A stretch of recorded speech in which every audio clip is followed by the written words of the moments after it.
These stories are tales that have once been on the channel and have been removed by myself for one reason or another.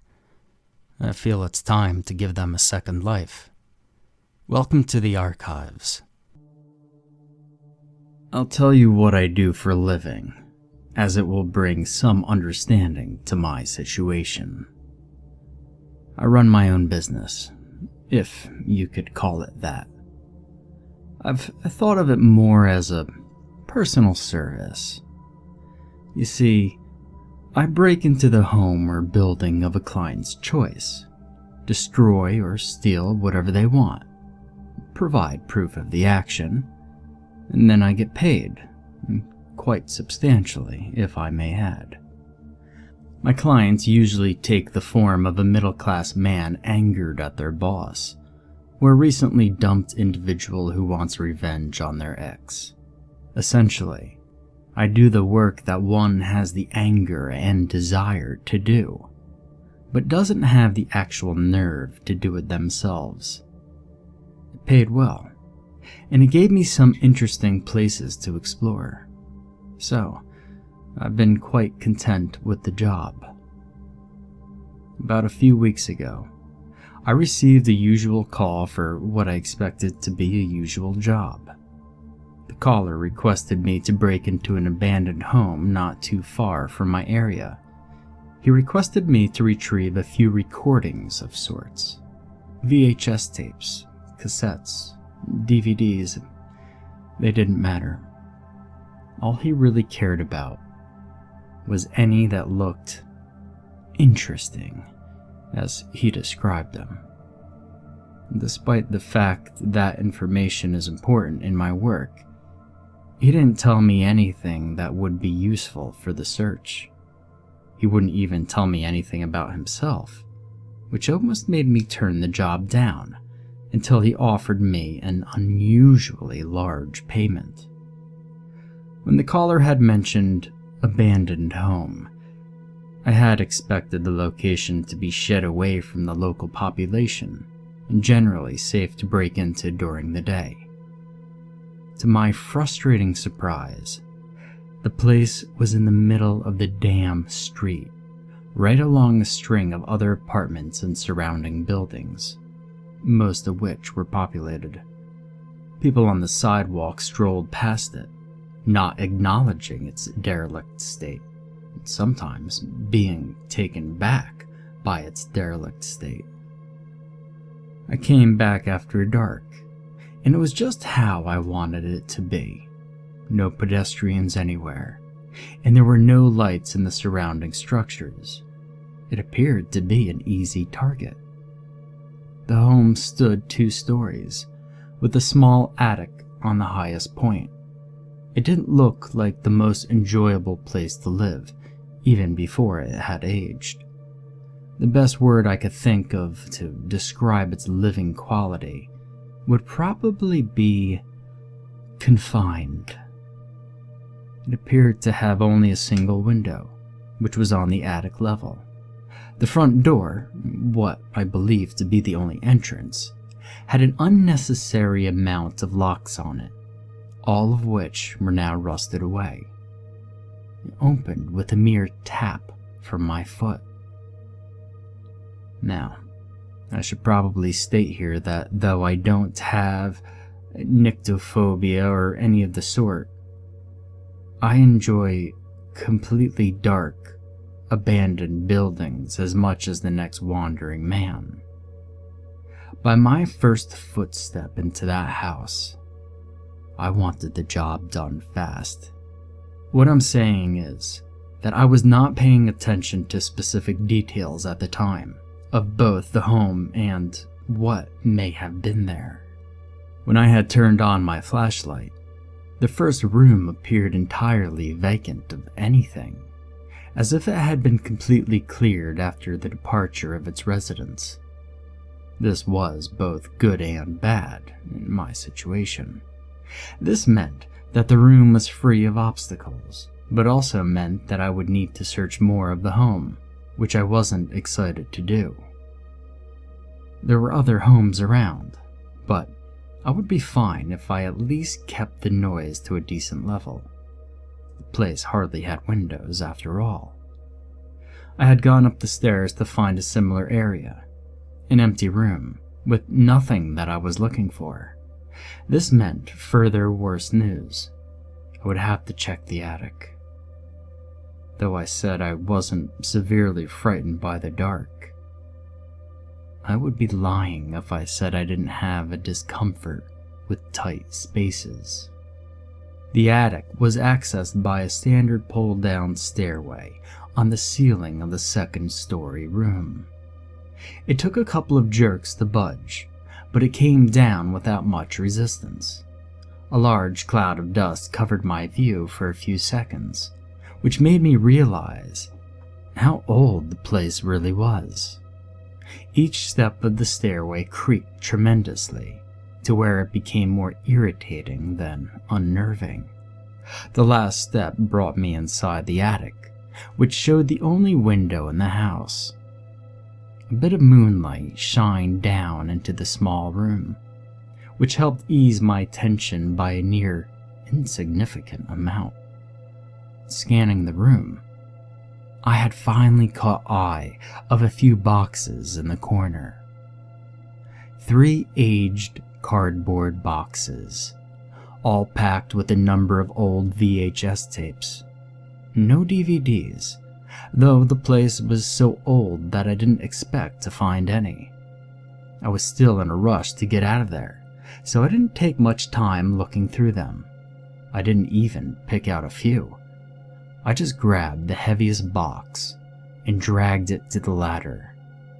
I didn't realize exactly how much was in the box until I had dropped it to the floor, in which it made a rather loud crash that seemed impossible for its size. Some of the tapes were probably broken in this process, but I didn't stop to check. I just wanted to be out of there. When I reached the bottom of the ladder, I didn't bother putting it back up. And this is where I first saw something strange.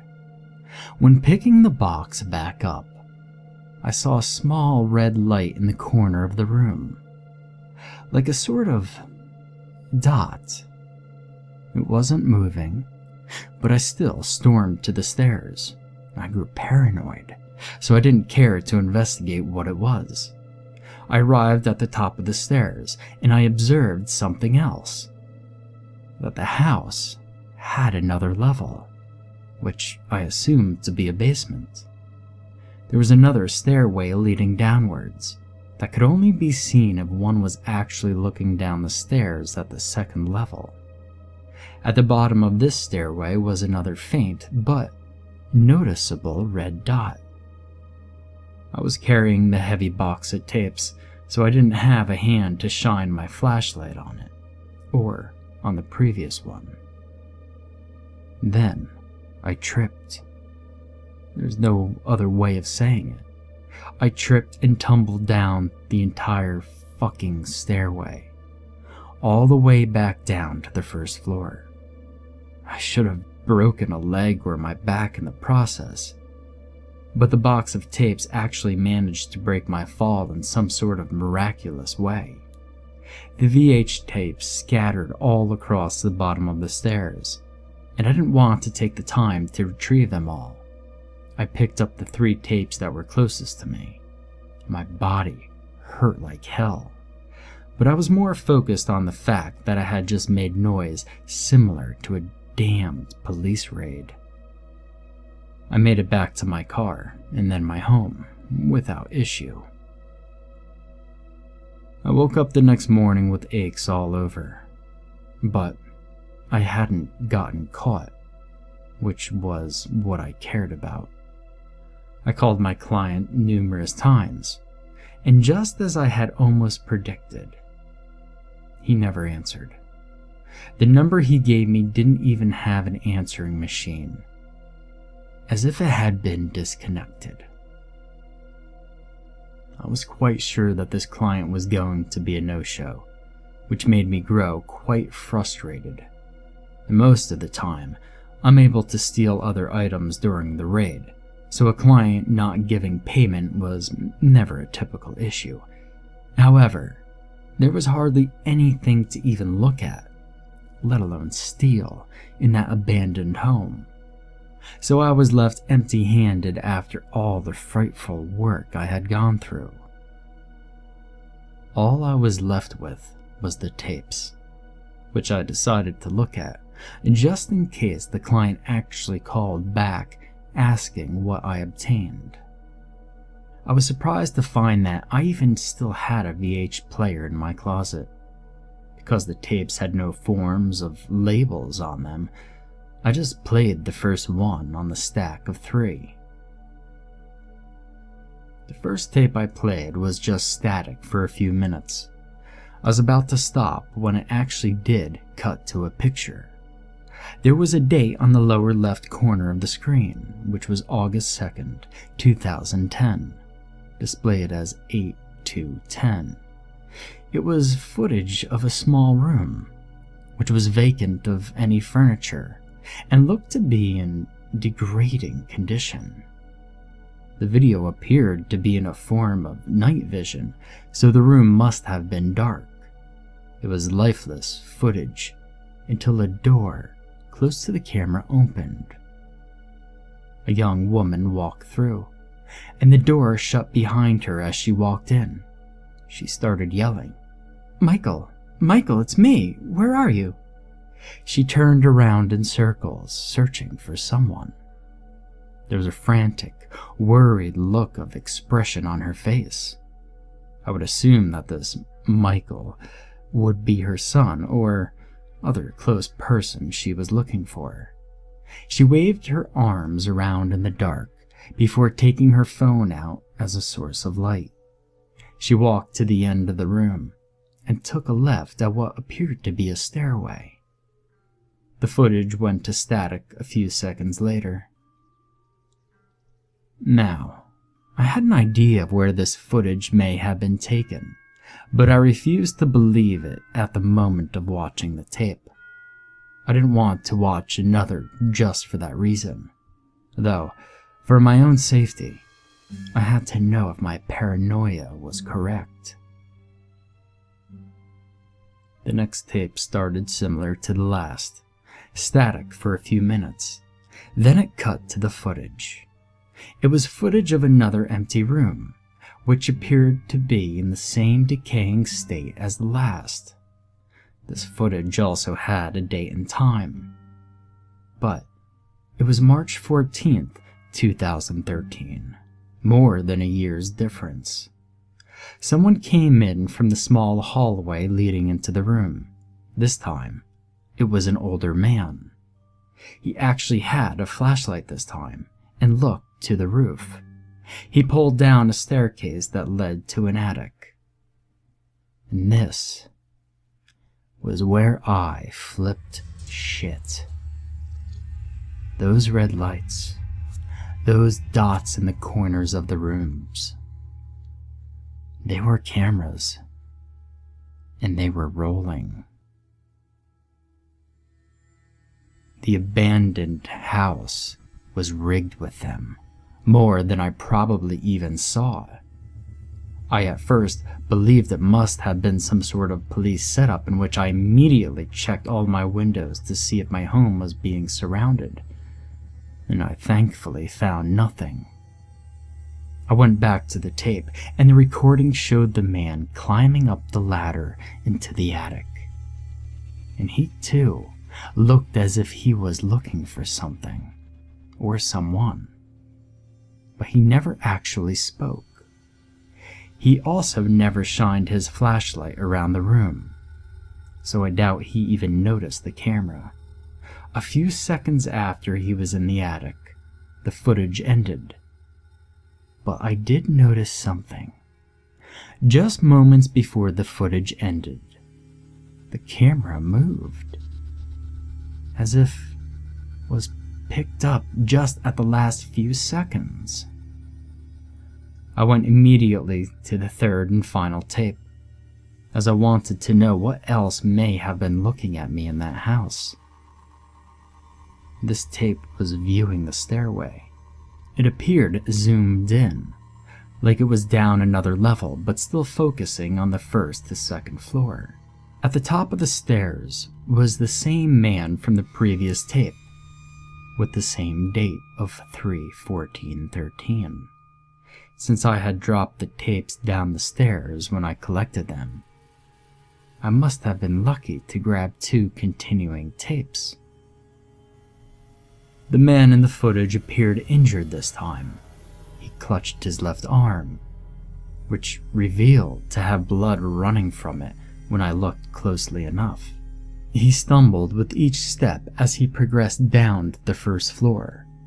When he was just about at the bottom step, he fell, probably out of exhaustion, and at the top of the stairway stood something. It looked to be a person, about 6 feet tall, but I'm not going to make any assumptions that it was human. It walked down to the man, and then began to drag him by his uninjured arm.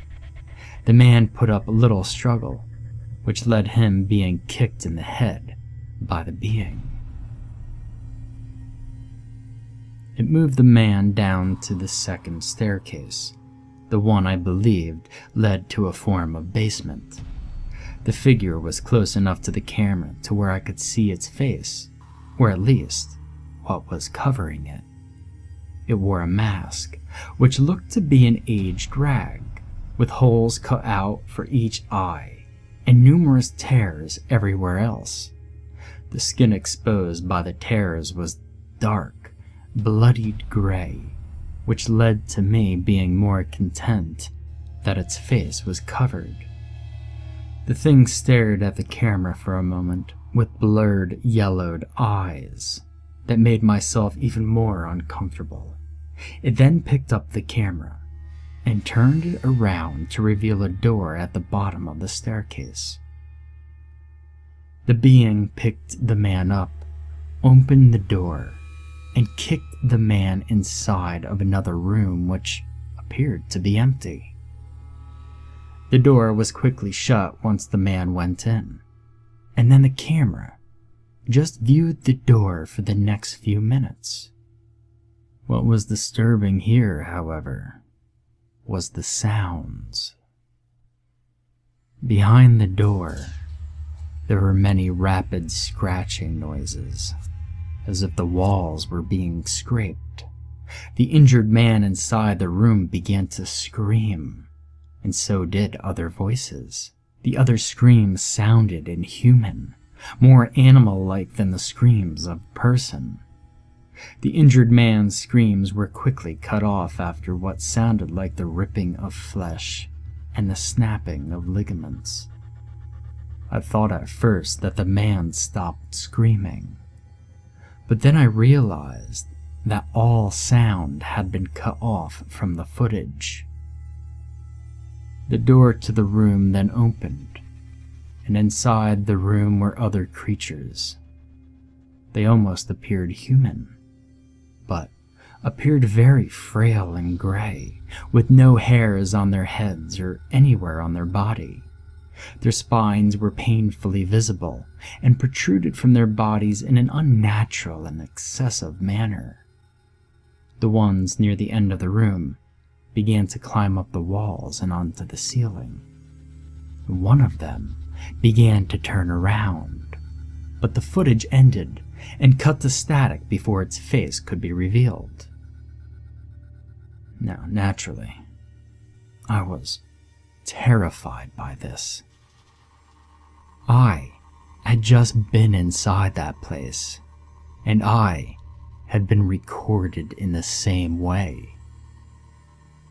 I checked all my windows again and locked them. I stayed indoors for a few days, keeping constant watch of if I was, well, being watched. I had burned the tapes, but when I was sure that I hadn't left any sort of trail from my visit to that house, I had begun to go out again. I occasionally took another job, but none that involved abandoned homes or structure. Not much more than 2 weeks ago, I had received a package on my front door. I assumed this to be a payment from a recent client, as most would pay me by simply dropping off their part. I opened it to find 3 VHS tapes, which appeared to be in new condition. They were each marked with a number, going from 1 to 3. I played the tape marked with 1 first. It was footage of the same abandoned house as before, and it was the camera in the first empty room. A few minutes passed, and then somebody entered. It was a younger man who wore dark clothing, as if he wanted to keep hidden. And it only took a second to realize that this man was me, and that the tapes were of when I entered the home. I went straight to tape number 2. The second tape was a recording of the staircase, with the camera planted near the door to the basement. It showed me stumbling out of the hallway to the stairs, with the box of tapes in both hands. I took a few steps down, then I watched myself trip and fall. Except, I didn't actually trip. I was pushed.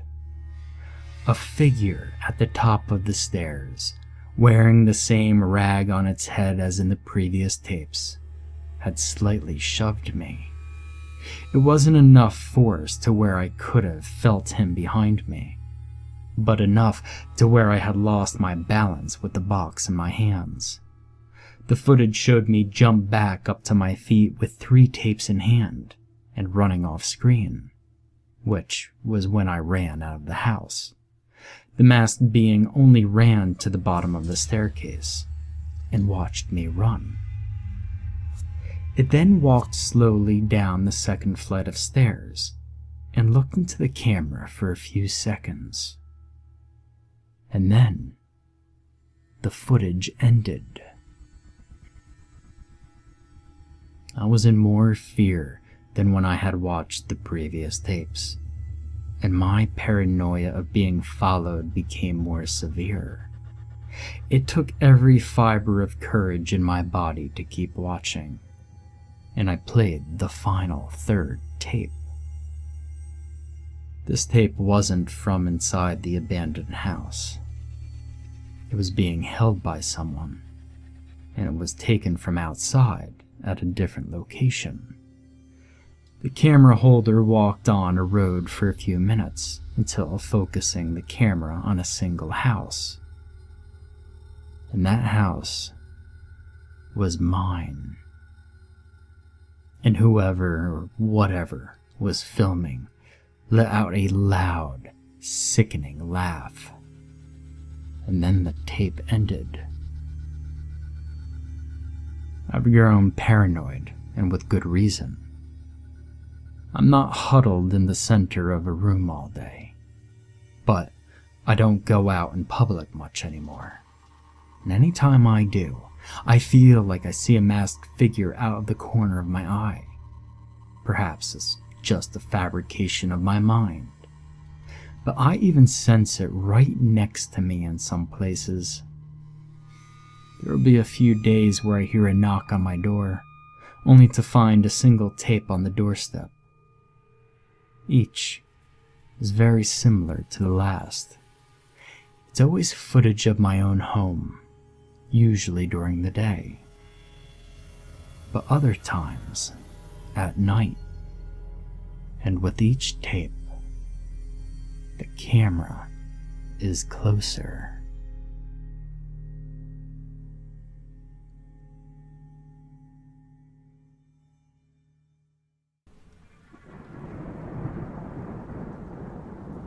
Then, dark thunderheads blanketed the Suffolk sky, and fat droplets of rain began to spatter the golden leaves scattered across the ground. In the distance, silver lightning streaked between the clouds above, illuminating rolling hills and terrified sheep scampering for shelter. Jack began to count the seconds as his father had taught him, barely reaching 8 before an enormous crack of thunder boomed across the sky. One of the cabinets in the study contained 4 or 5 model cannons, and he imagined this was how their functioning counterparts must have once sounded. He looked over his shoulder towards Night Hill Manor, his home, distant and aloof on the cusp of the valley, unsure if he was expected to go inside now that the weather had turned foul. Although, in truth, Jack didn't consider it foul at all. A storm like this would be perfect for plain soldiers. Anyway, his father would come and collect him in the Jeep if he wanted Jack home early. He'd been shooting Nazis for about 10 minutes when he heard the bleating. It was almost inaudible over the now considerable rumbling overhead, and it took Jack a few seconds to locate the source.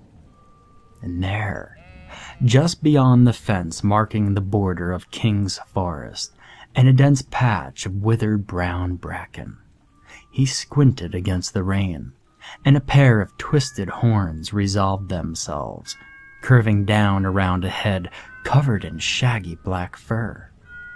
He didn't need to see the snap tip of one of the horns to recognize the visitor. "Sebastian!" Jack shouted, dropping his plastic Luger in the grass and hurrying over to the fence. All thoughts of war and soldiers pushed aside by the delight of the sudden reappearance of his friend. It had been over 3 weeks since he'd woken up to find the goat absent from its pen. His father had merely grumbled about loose latches and set Maxwell to fitting a new gate, convincing the marauding animal would make its way home in due course. But to Jack, after Jiminy Cricket and Pinocchio's escape the week before, Sebastian's reappearance had upset him quite considerably. So it was with no hesitation that he scrambled over the wire fence and followed the retreating goat into the forest. He'd been walking for quite a while, picking his way through autumnal foliage and around withered trees with only fleeting glimpses of Sebastian's shaggy head to guide him, when he stepped into the clearing. And as he did so, a deafening peal of thunder sounded above, and he flinched despite himself. Then he noticed a long, low table standing in the middle of the clearing, and when he saw the pair seated at it side by side, he began to smile. Jiminy Cricket, holding a pink floral teacup in one furry paw, a dark green flat cap cocked back on his head, and a yellow scarf fluttering gently in the breeze, and Pinocchio, who looked simply marvelous in a deep burgundy waistcoat, top hat, and matching cravat. The hares twitched their heads to regard Jack as he took a few tentative steps across the clearing, and Pinocchio motioned stiffly with a thin foreleg for him to join them at the table. There were others there who Jack didn't recognize. A grinning fox whose tooth-filled snout poked out from beneath a black-trimmed fedora. A slim white ferret, similar to those that Maxwell kept behind the stables, stared at him with glazed yellow eyes as it sipped from a teacup.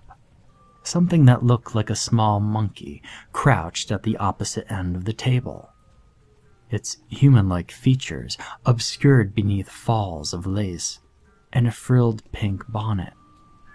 Jack sat down in the only empty seat opposite Jiminy Cricket and Pinocchio, beside a large badger, its snouted face dominated by pale white eyes and a tabby and white cat with long drooping whiskers. Behind Cricket and Pinocchio stood a huge tree with withered drooping branches and a hollow trunk. Sebastian's face was barely visible in the darkened hollow, but his dull red eyes winked in the gloom, and Jack waved for him to come out. The goat seemed reluctant to leave, however, and shook its head in response, retreating further into the murk. Something cold and filthy with bristles touched Jack's hand, and he instantly recoiled before realizing that it was only Jiminy Cricket, reaching across the table to place his diminutive paw on top of Jack's equally tiny hand. The hare's mouth pulled back in a lopsided grin, and the boy smiled back.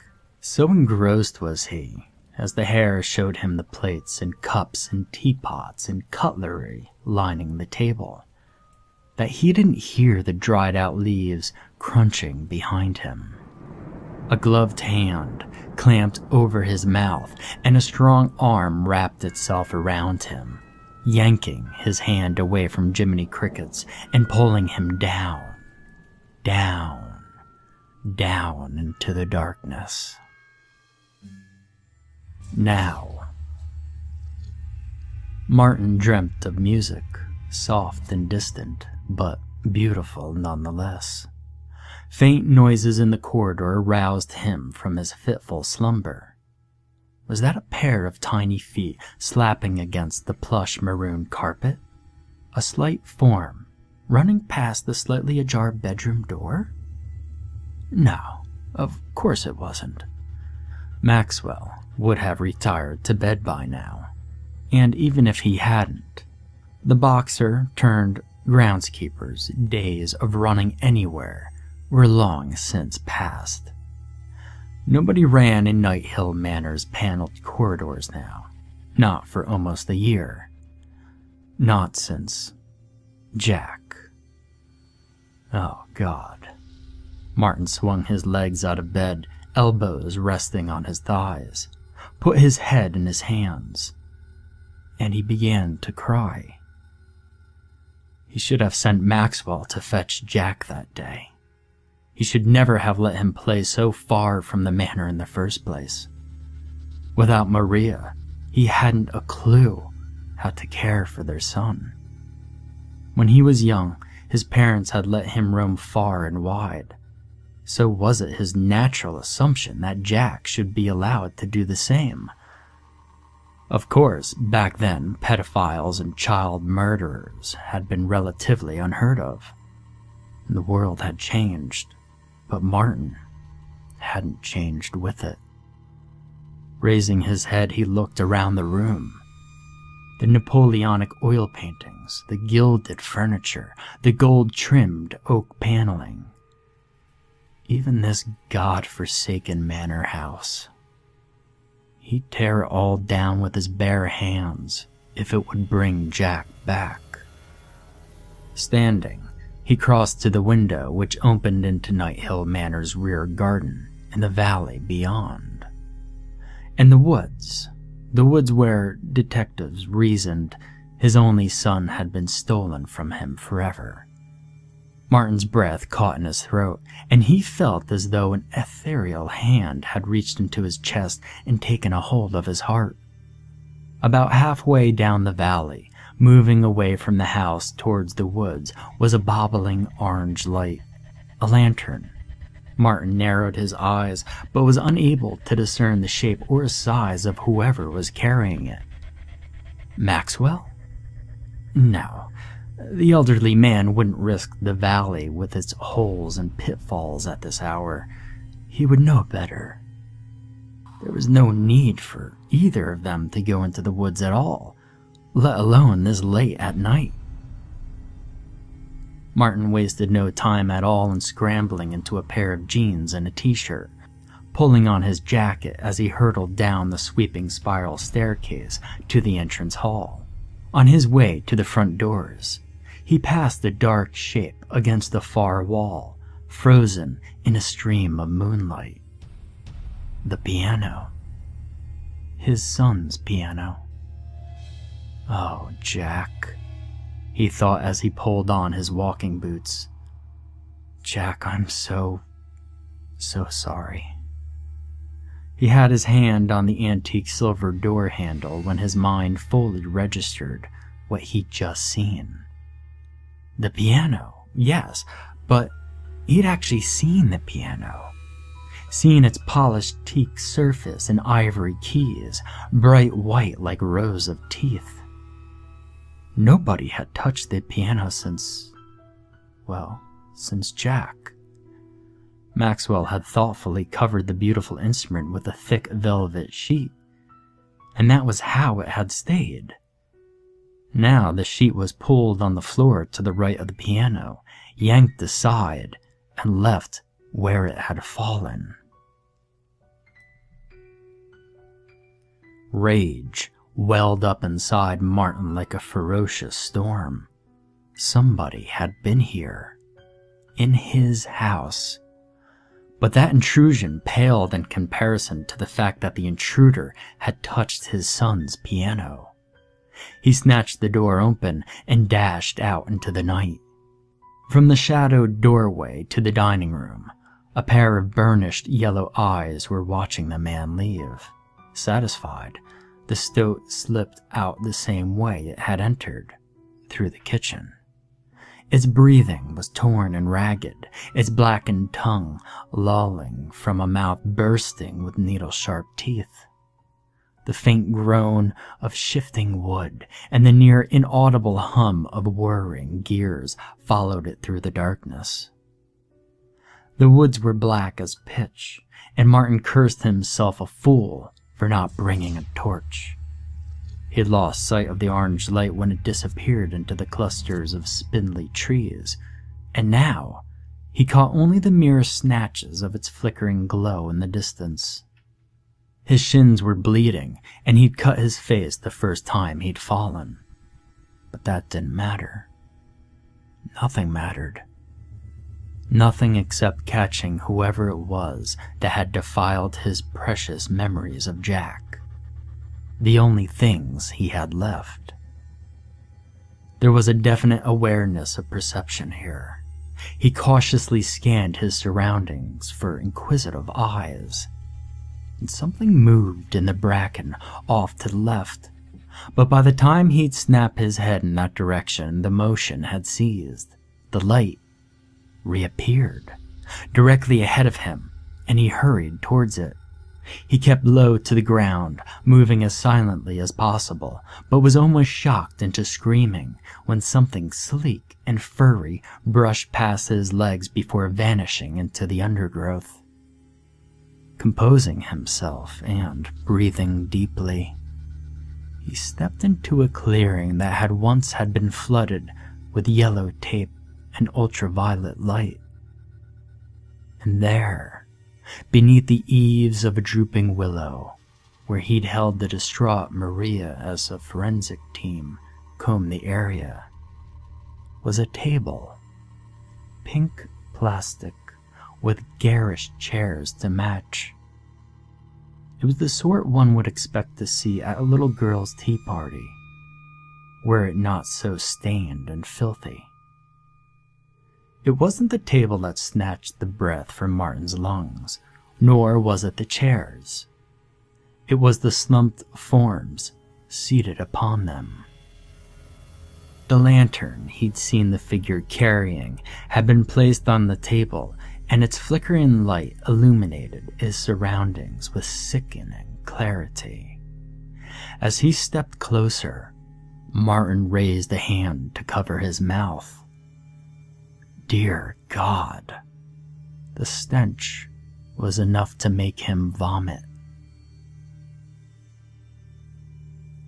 The warm, welcoming glow of the lantern belied its surroundings.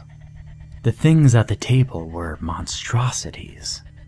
The closest of them was an egregious fox, a fedora perched almost comically atop its head, and a grimy plastic fork in its hand. What the devil was going on here? There was a bloody fox in... About to turn away, Martin froze. Its hand. Since when did foxes have hands? Against his better judgment, he looked back down. A swollen fly crawled across the small pale hand protruding from the sleeve of the fox's tweed jacket. The flesh had blackened in places, sloughing away to reveal glimpses of yellowing bone. It had a strange, burnish finish to it. Steeling himself, he reached forward and tugged the fox's sleeve back. The wrist. So tiny, he could have encircled it with a thumb and forefinger. Ended in jagged stitches an inch or so from the hand. The remainder of the arm, to be seen, was thin and covered in glossy red fur. He stumbled away in horror, screaming aloud as he backed straight into the fox's neighbor, an abominable hare with a jaundiced yellow scarf wrapped tightly around its neck. It tumbled out of its seat and hung in the air. The air itself seemed to pull taut. Wires, so fine as to be almost imperceptible, ran from every major joint of the hare's body up into the branches of the willow, suspending it in mid-air like some deplorable puppet. The wires hung from the willow branches like a giant spider web, ascending to lofty heights before descending the trunk and disappearing into the darkness of the hollow. The scarf slipped from the hare's neck and fluttered to the ground. Martin fell to his knees and vomited. Its head was nestled atop the stump of a human neck, rudimentary stitching holding the animal's furred cheeks into place. Needing to tear his eyes away from the bloodless, marble-like neck, he looked up at the hare's face. Realization smashed into him like a sledgehammer. Jiminy Cricket. It could be any hare, of course, but Martin knew that it wasn't. He stumbled to his feet, standing groggily on legs threatening to give way any second. Pinocchio's paw jerked into motion, sending a rigid wave across the table to Martin. He screamed and staggered backwards. The police. He needed to call the police. In the willow's hollowed trunk, twigs cracked underfoot. Martin exploded over the table in a spray of cheap plastic dinnerware, nausea and law enforcement forgotten, knocking Pinocchio aside and crashing into a monstrous, monocle-wearing pig. He shoved the thing away in disgust, repulsed at the feel of its clammy skin, snatched the lantern from the table, and squeezed into the hollow. The stench was overwhelming. One summer, when he was a little boy, he'd visited his uncle's slaughterhouse. Beneath a scorching August sun, the odor of decaying flesh had infested every inch of the place. And this was worse. Martin immediately saw why. Leaning against the wall was a long metal pole. Impaled upon its tip was a goat's head. He knew it was Sebastian without even looking. Aligned vertically next to it, a row of wooden levers and cogs.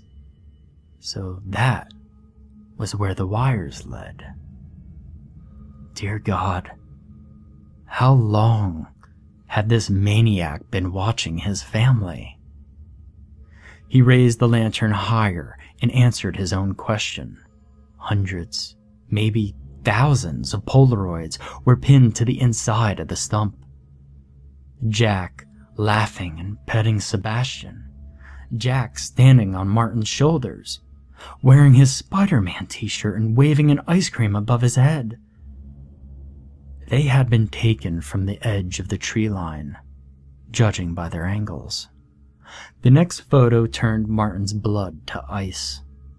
Wrapped in a duvet adorned with purple dinosaurs, Jack dozed peacefully. One hand was clutching the duvet.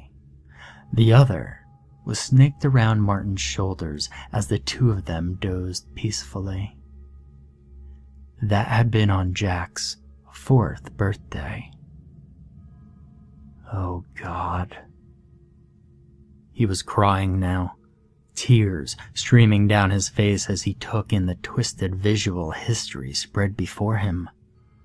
2 A4-sized photographs were tacked to the center. Martin howled in agony. The first showed Jack wearing the same khaki shorts and brown t-shirt as the day he disappeared. He was laying on his back, pale and motionless, eyes closed and hands clasped on his chest. Next to him was a pig, bloated and bloody. Beneath them was a sheet of light blue tarpaulin. Between them, small clear bags of what looked like sawdust, tawny blocks of wood, and a pile of minuscule cogs and gears. In the second, Martin lay sleeping in his own bed. Standing beside him, staring fixedly at his prone form, was a monocle-wearing pig. The photograph was dated September 22nd. Today. Something shuffled behind him, fallen leaves crunching beneath its cloven hooves. Martin couldn't turn to face it, couldn't even move. Silence. He stood in the reeking hollow with his heart thudding in his ears. The lantern slipped from his grasp, and something was pressed into his palm to replace it. Holding the plastic Luger in a white-knuckled grip, Martin sank to his knees. Small arms enfolded him from behind, and a cold snout pressed itself against the back of his neck. The subtle click of hidden machinery was followed by a shallow breath. From the darkness, a rasping voice. "Father."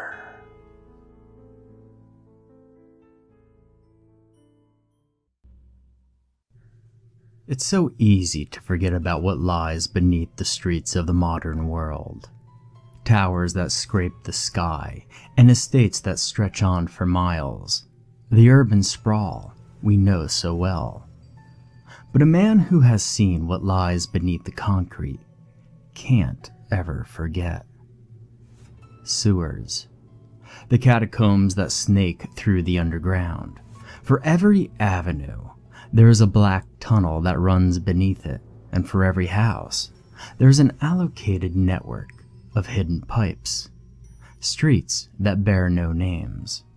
Only someone who has been there can truly appreciate the absolute and final darkness that inhabits this world below the world, where the only sound one can be sure of is the flowing streams of waste, where all manner of creatures not touched by the light fester and grow. This is the place where every footstep haunts the cavernous and silent halls, and where every person subconsciously dreads to be, yet lives unknowingly above. This is the place where I have worked for most of my life. The sewers of London were built in Victorian times, and the tunnels I spent my time in were well over 150 years old, built from a dull red brick and completely devoid of all modern comforts such as ceiling light bulbs. This was a subterranean world like no other, weaving shafts of stone built in arches, supporting pillars of the same brick dotted along the channels like sentinels guarding the ancient paths. The sewer was a network of smaller tunnels that all led off from the long and straight main shaft running underneath the center of the city. This resulted in a labyrinth-like situation where one only had to make a wrong turn to be lost amongst the alleys and the streets of the system. There were vertical pipes cut into the ceiling that led to the grates you see on the side of the roads, put there to drain excess rainwater. But any light that attempted to enter through these was soon dispersed and beat back out of the sewers. This resulted, of course, in an almost pitch-black environment, as the only light present was the frightened white beam that struggled from the lamp on our hard hats. One of the company rules was that nobody would enter the sewers alone, so I always did make my rounds with a friend and a colleague of mine, Oscar, or Oz for short. For 9 years, Oz and I traversed the maze together, fixing leaks, directing waste flow, and we became pretty good friends over this period.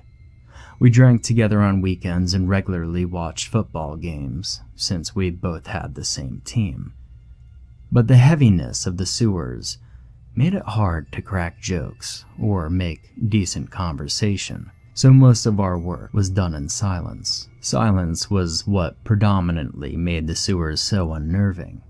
If you dropped a tool, you would hold your breath as the metallic clang charged through the tunnels. You would look into the dark and half expect to see some unearthly fiend come crawling towards you, curious as to what had disturbed its quiet. But worse than this was hearing a sound you didn't make. Over my time in the sewers, I always thought I could hear some kind of scuffling just behind the walls. Not like something was trying to claw its way out, but like it was moving around, just living.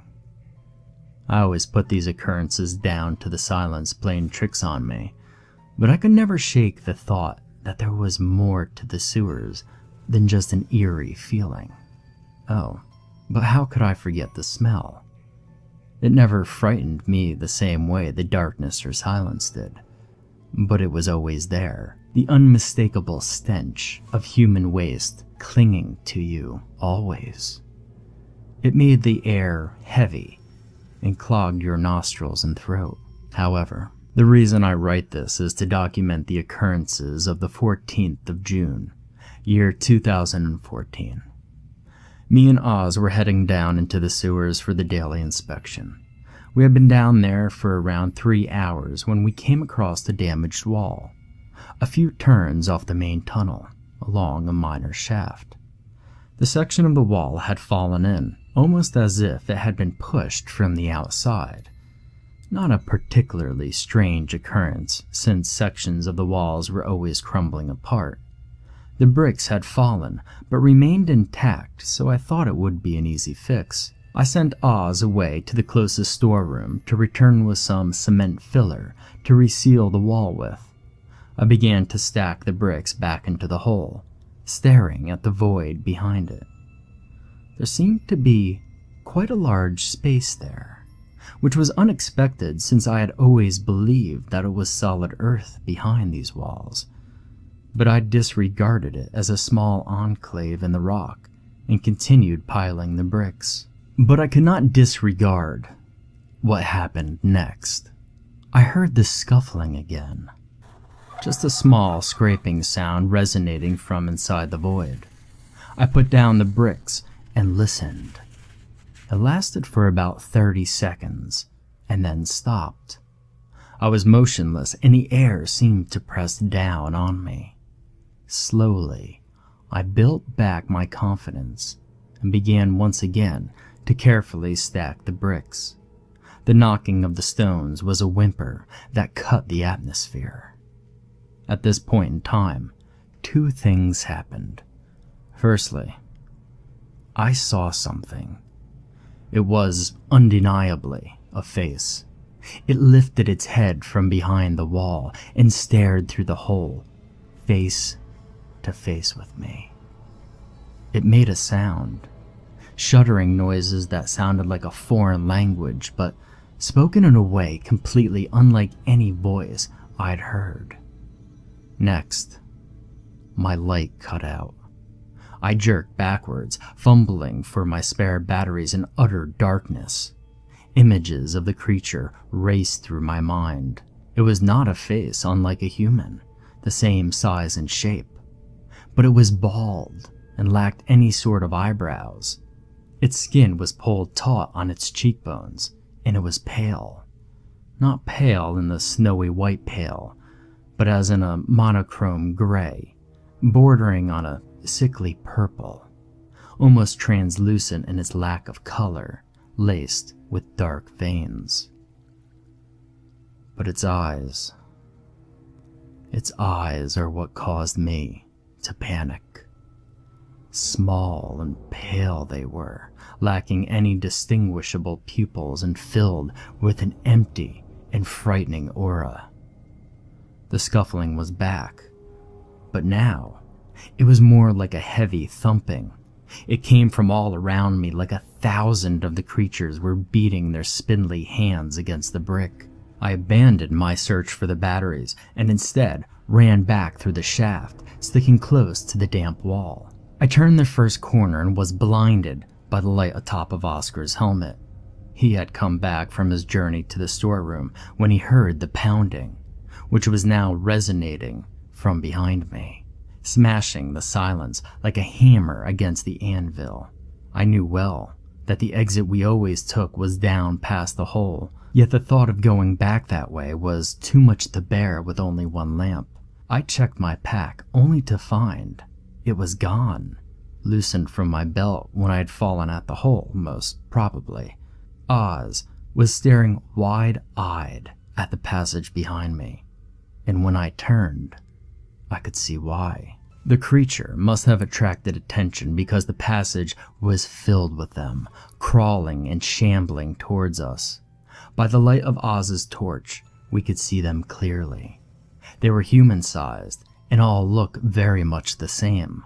Lanky limbs and pale skin with those small eyes piercing the gloom. I felt sick at the sight of them, but there was no hesitation. We both turned and went quickly toward the main tunnel, which we knew would eventually lead us towards an exit if we followed the waste flow upstream. In the glances he stole backwards, I could see that Oz had wide eyes, his shallow breathing drowned out by our footsteps. On we went, persuaded by the beings now wailing and screaming their protest at our presence. I was now breathing rapidly too, as I followed Oz, who was leading the way with his torch, rambling under his breath as he went, swearing and trying to think about what sort of animals these things could be. But we both know these were no animals. We continued down the passage, blackness behind me and a feeble, dying light ahead, and we dare not run, not wanting to provoke the creatures into a full-speed chase. By this point, we had been working down in the tunnels for what must have been just under 4 hours. The life of a cell powering a high-wattage headlamp was only about 3.5. The torch began dimming rapidly as we quickened our pace. It finally guttered out, and all light was gone from our world. The blackness seemed to amplify the sounds coming from behind us. The ensemble in our pursuit was still there. With no time for a battery change, Oz decided to take out his Zippo lighter. Open flames were not permitted in the sewers due to volatile gases such as methane being potentially present, but a gas explosion would be a welcome relief from our current situation. With a flickering lighter to guide us, we continued to move along the arched tunnel. A stolen glance behind me revealed the direness of our predicament, as I was met with an army of small, white eyes, still steadily pacing after us. Oz stopped. I ground to a halt and was met with a horrifying sight. Red bricks barred our way as a dead end presented itself. We had taken a wrong turn somewhere down the line, veered off into one of the many shafts on the left or right from the main tunnel. I turned, my back to the wall. The eyes came closer, but slowed and eventually stopped. Just outside of the lighter's glow they stood, both of us staring each other down.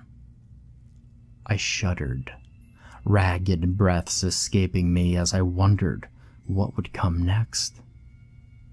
One came forward. It shambled towards us and stopped about 3 feet away, the firelight illuminating its features. It looked almost extraterrestrial in this view. A taller version of the classic little green man, with smaller eyes. A horror cliche in hindsight, but trust me when I say it isn't any less terrifying in reality. It looked me up and down, deliberately perusing my white hard hat down to my steel-capped boots. It was searching me. It continued for what seemed like an eternity as I pressed close to the wall, my breathing shallow and ragged. It stopped and turned, slowly walking back into the darkness from where it came. The others followed it back into the gloom, leaving the lighter's aura and entering the unknown blackness before us. Oz and I just stood for a while, not knowing whether to believe what we had seen or not. Eventually, we came to and mutually decided it would be best for a fast battery change in Oz's headlamp. We both agreed that getting out of the sewers was our next move, fleeing this place as quick as we could, back toward the daylight and clean air. But leaving the tunnels would mean walking past the hole, towards the exit steps. My chest tightens at the thought of encountering the fiends again. Obviously, these are not malicious or violent beings. If they wanted to harm us, they could have done so already. So what made them so frightening, and what caused them to chase us as they did? Could not tell you, nor could Oz. Simply knowing that these things exist was what scared me. Were they some sort of undiscovered primates who lurked underground? Maybe some evolutionary offshoot of humans adapting to dwell in the subterranean gloom? Or, perhaps, most disturbing of all, they were humans, men or women somehow drawn to the dark, hundreds, maybe thousands of years ago, breeding and mutating until they lost all recollection of the outside. We didn't know what they were, or whether they would hurt us or not, but we certainly did not want to encounter them again. I searched my mind, trying to think of another exit, but we had only ever used this one. If there was an emergency exit of sorts, it was lost to both of our memories, and neither of us was risking getting lost. The only way out was the way we came in. Oz goes ahead. He has the light. I brandish a wrench in my right hand, whilst he grips tightly to some piping. Feeble weapons if the creatures decide to attack, but better than our fists. The walk back reveals how far the things had chased us, and both of us became wary at where we are exactly. We kept walking back through the tunnels, trying our best to retrace our steps. The air around us seems to stink worse than usual, and every footstep seems to reveal our new position throughout the caverns. I swear that I can hear the scuffling, and not only in the walls, but behind and in front of us. Little scratches that sound like nails being scraped against the brick wall, and soft padding sounds that could only be the footfalls of someone barefooted. I look down at the cement floor. It's the usual dull gray, although now it is spotted with dark marks in the shape of footsteps. Abnormally long toes stretched out and bent as they ran. We picked up the pace. We eventually arrive at the hole, gaping out into beyond. The bricks I had stacked had fallen back down, presumably due to the creatures all climbing out and spilling out into the tunnels.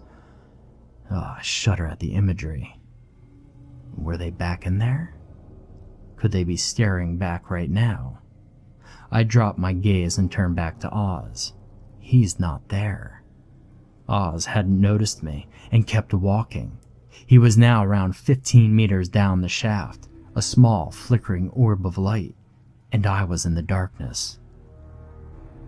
This is when it happened. If I had just kept walking, suppressed curiosity and not stared into the void, perhaps it wouldn't have. I feel a rush of air from the hole, and a spindly pale shape bolts out of the black. The outstretched nails raking my arm, fingernails rip through my overalls and pierce my skin. I jerk away and swivel my head toward the hole. Surely enough, the same haunting eyes as before meet my gaze.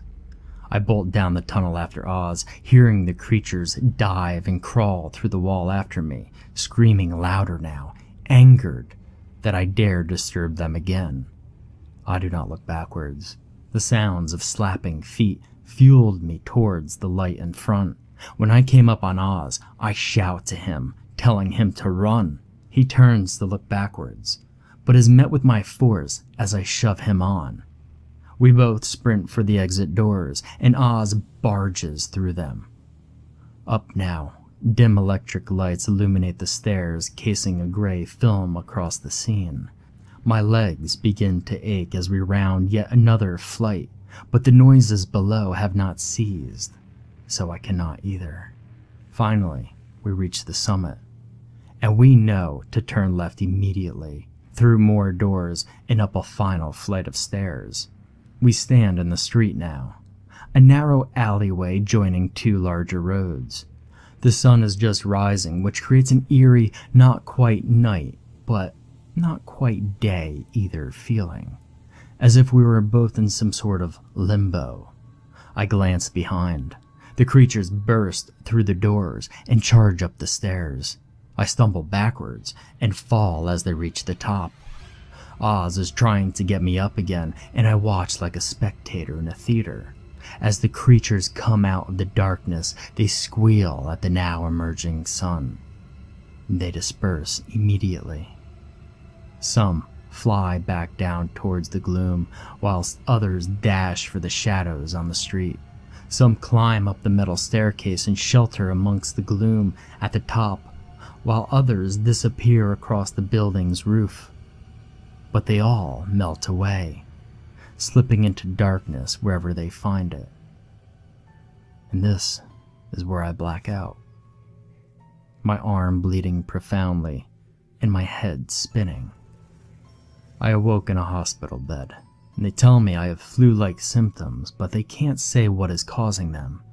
My arm is in a bandage, and I'm told the wound is bad, congealed and black like someone had burnt me while slicing it open. I type this now from my hospital bed, and I grow sicker every day, and my arm is coated in searing pain day and night. I'm sure one of the creatures did this to me, positive, but I dare not tell the doctors. I'll make up some story when the time comes. I've not seen Oz since the event, but what haunts me the most is that the creatures are now on top as well as below. Sure, they can only come out on the darkest of nights, but this is still a disconcerting thought. Believe me or don't believe me, I don't care. But I plumbed this whole city, and I know what I saw.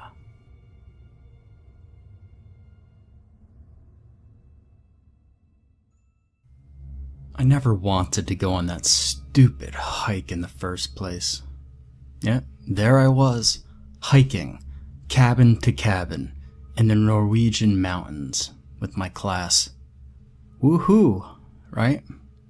Well, for a misanthropic misfit like myself, it was a nightmare. Let's just say I do my best behind my computer, talking to people over a microphone, not actually having to make eye contact. I tried getting out of it, but my parents weren't having it. They thought the fresh air would do me good. Let me assure you, it did not. The first 2 days went mostly as expected. Me at the very back of the group, one of the chaperones occasionally trying to make awkward small talk and half-hearted encouragements, and my classmates largely ignoring me. Surprisingly, The hiking was actually most enjoyable. The scenery was breathtaking. Misshapen, warped birch trees were scattered over the yellowing grass and the browning heather. Mountains rose on both sides, looming ominously. I somehow made it to day 3. By the end of it, I was lagging pretty far behind. The amount of physical activity was far higher than I was used to, and it started getting to me. When I finally spotted the last cabin, the sun had set, and we were hiking by that gloomy, blue half-light that lingers after the northern sun sets. It looked huge in the distance. The cabin actually was a set of cabins, a compound and a rather large main house. I bet it could house 100 people if it had to. It looked out of place, there, in the middle of nowhere, in the middle of the mountains. By the time we finally got there, the rest of the group had eaten dinner and were hanging out in the common area. I got to eat with the teacher who had to hang back to make sure the rear, i.e. me, made it all the way, which is how I learned that the place was closed for the season. So only our group of 30 or so teenagers were sleeping there. Our teacher knew the people who ran it. He had organized it so that they'd just drive in with food for us and leave us to it. So there we were, about 30 kids, 2 teachers, and the vast empty space of the mountains and valleys.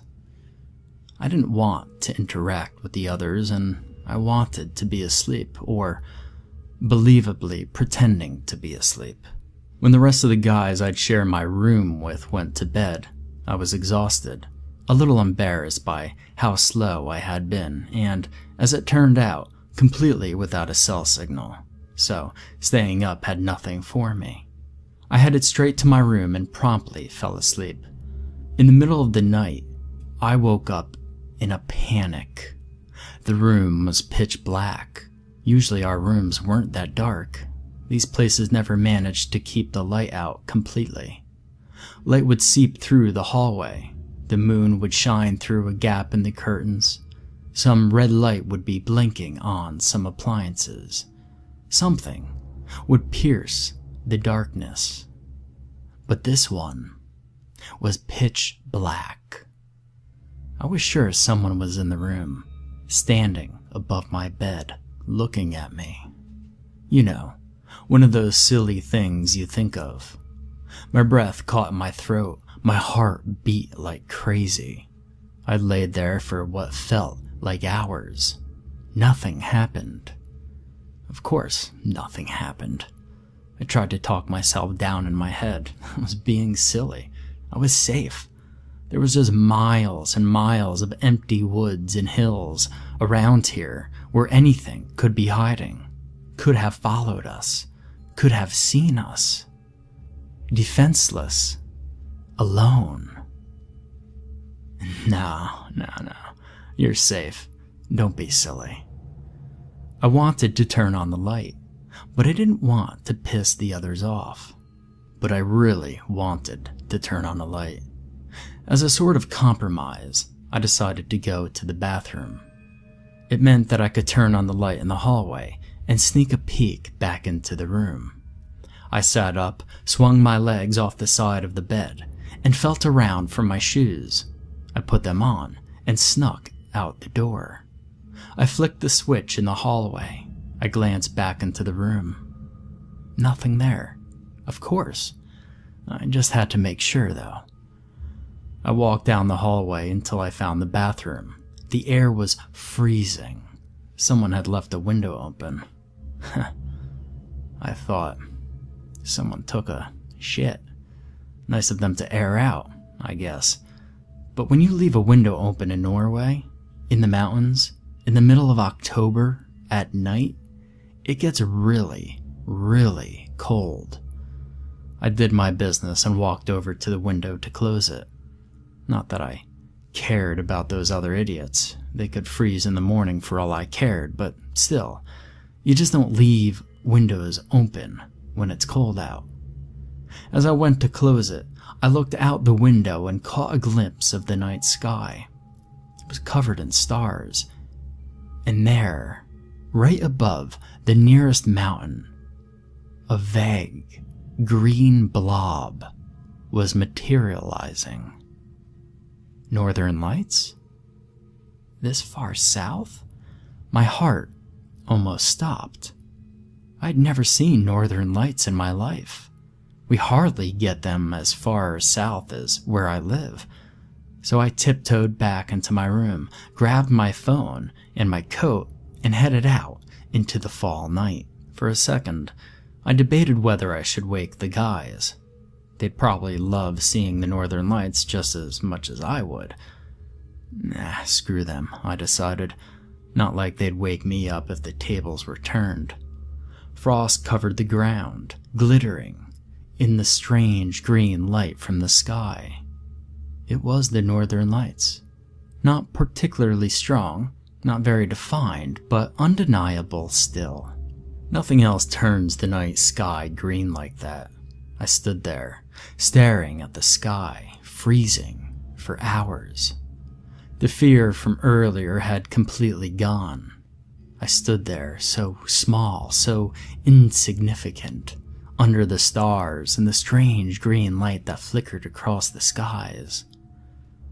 Completely mesmerized.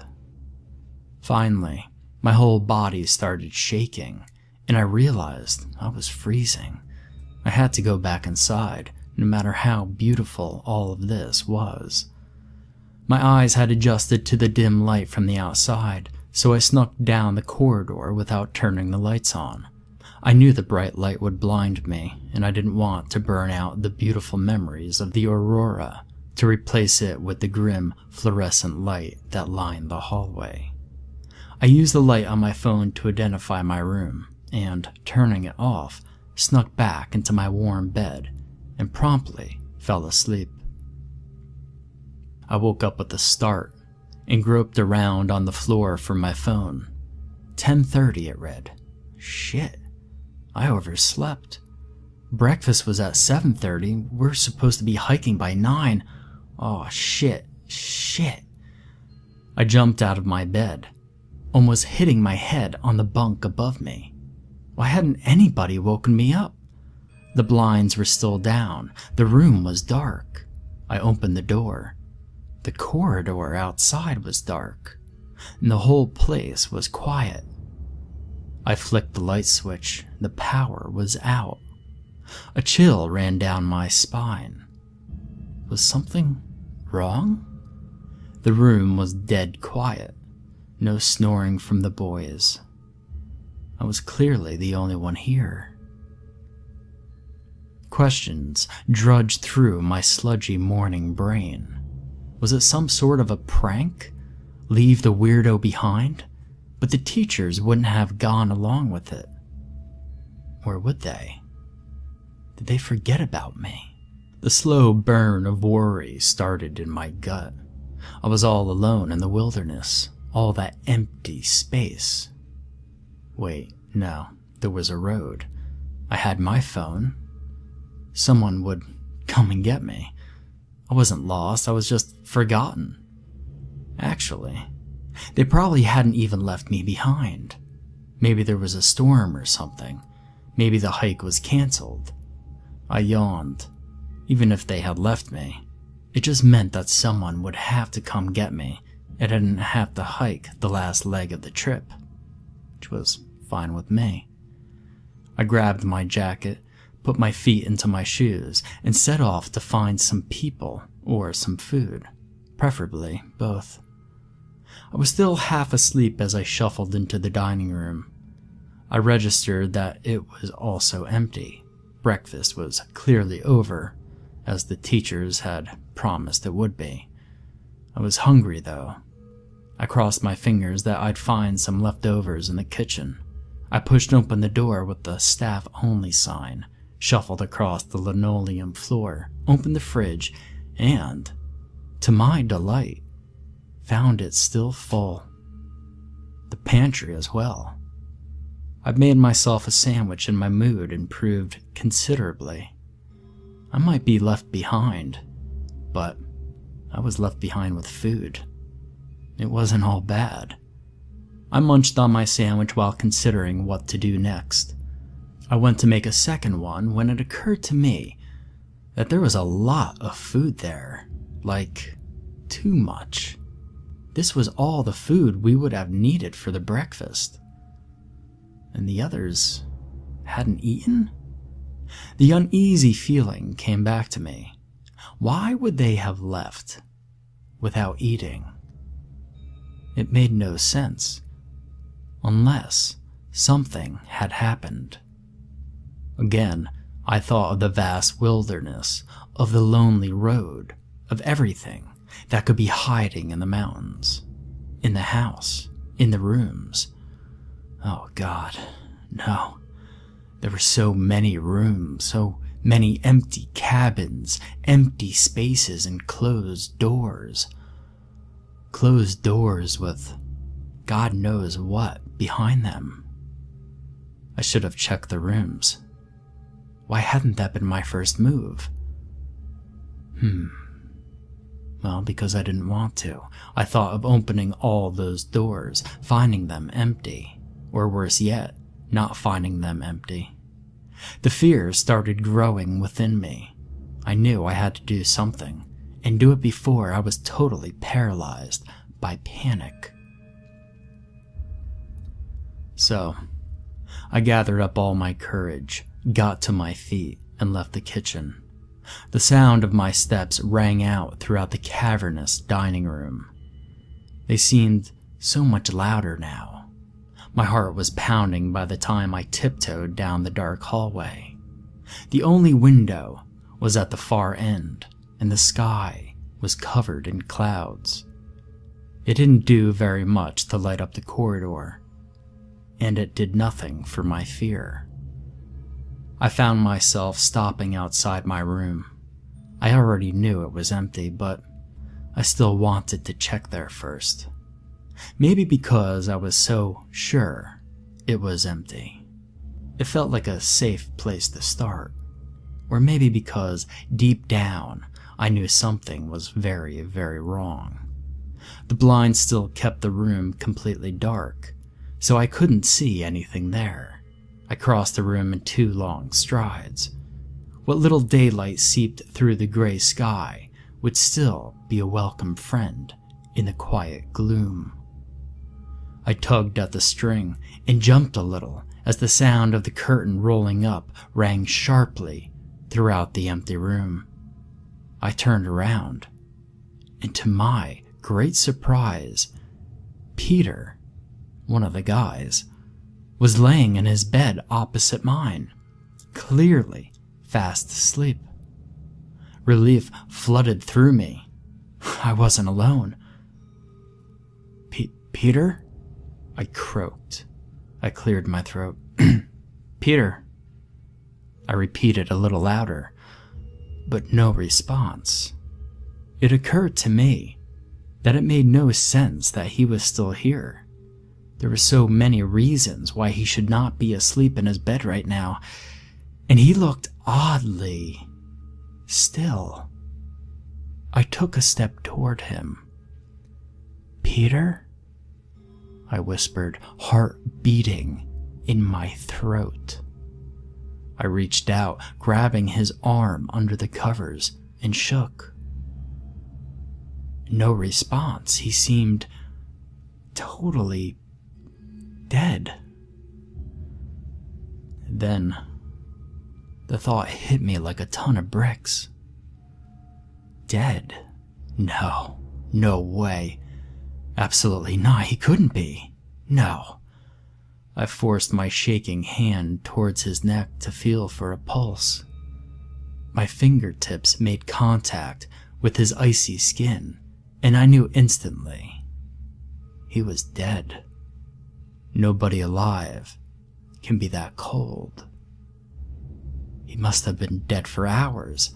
My knees gave out under me, and I crashed to the floor. Peter was dead, just lying there next to me. He had been dead this whole time. I had walked in and out of the room. I had eaten breakfast. He had been dead the whole time. Oh, God. I vomited on the floor. Somehow, I made it back to my feet. I had to check the other bunk. I had to find help.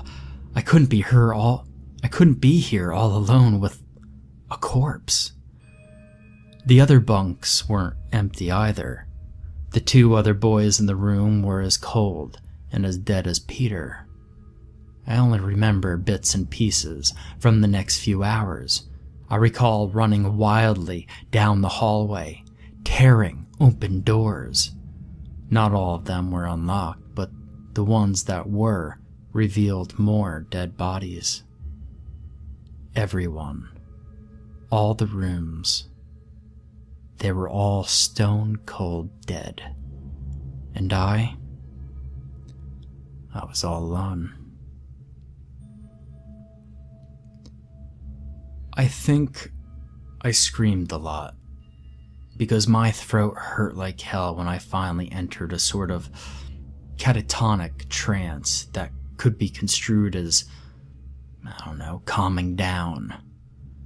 Could have just been the vomiting, though. I'm fairly sure it happened multiple times. But I was laying in the fetal position, at the end of the hallway, outside my dead teacher's room. I was shaking. I had no thought for my own safety. I had given no consideration to why they were dead.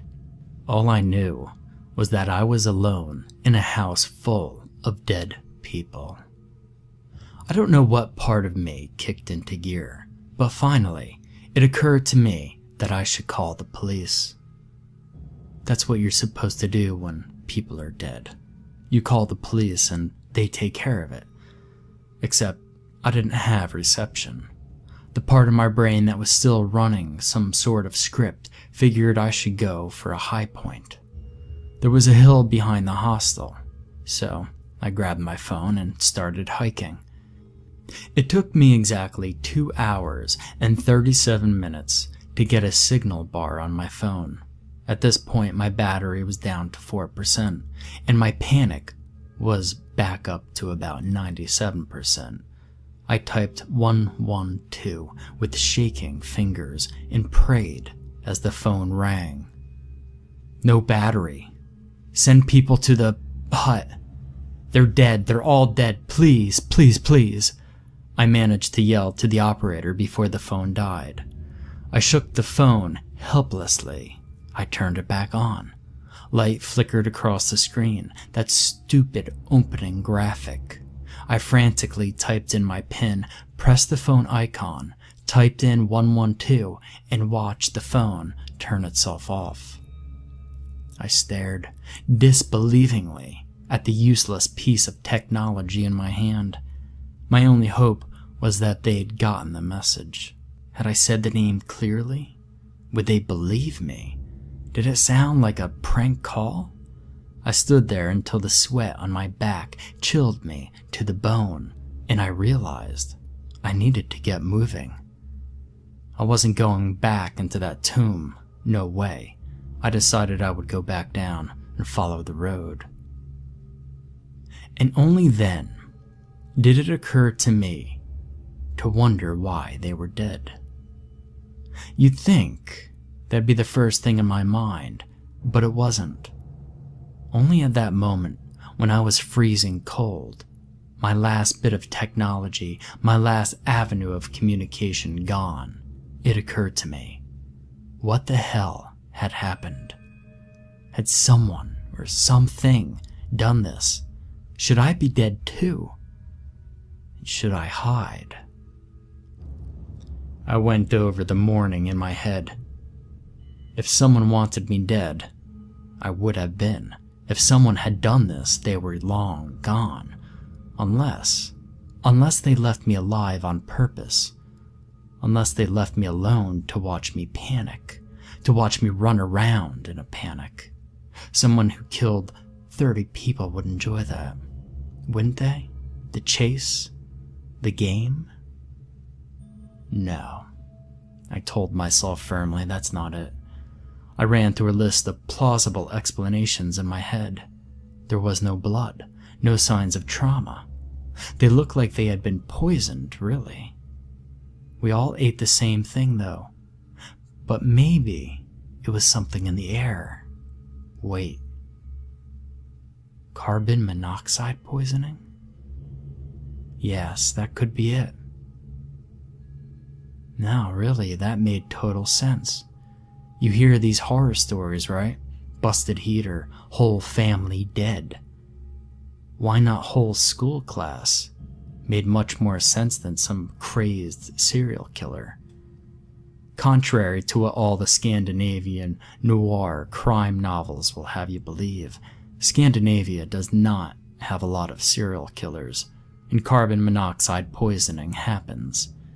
And I had spent hours outside last night, while the others were suffocating, enjoying the beautiful lights, the lights that I didn't tell them about. Somewhat calmed by the rational explanation, I turned to head back down. I made a deal with myself to go back past the hut, but that I didn't have to head back inside, just to follow the road until I hit the police or some sort of civilization. I turned back around, taking in the view from up on the hill for the first time. And I got a good look at the hostel and the surrounding fields, and my perfectly rational explanation shattered along with my fragile sliver of calmness. Down there, in the fields surrounding the huts, I could clearly see a perfect circle of dead, brown grass. The main building, where we had slept, was at the very edge of it, which meant that where I had been standing last night was just outside of that circle, and inside the circle, everything was dead. I don't think carbon monoxide can do that. The police were there when I came back. I honestly don't remember the details of what happened next. I doubt they would be interesting anyway. 2 things you should know though. 1. They said it was carbon monoxide poisoning, that I had somehow escaped because I was outside. Nobody said anything about the circle. Not ever. When I asked, I was told to drop it. That grass sometimes dies. And 2, the northern lights had not been visible that far south that night. In fact, they hadn't been visible anywhere on mainland Norway for weeks. So, what the hell happened that night?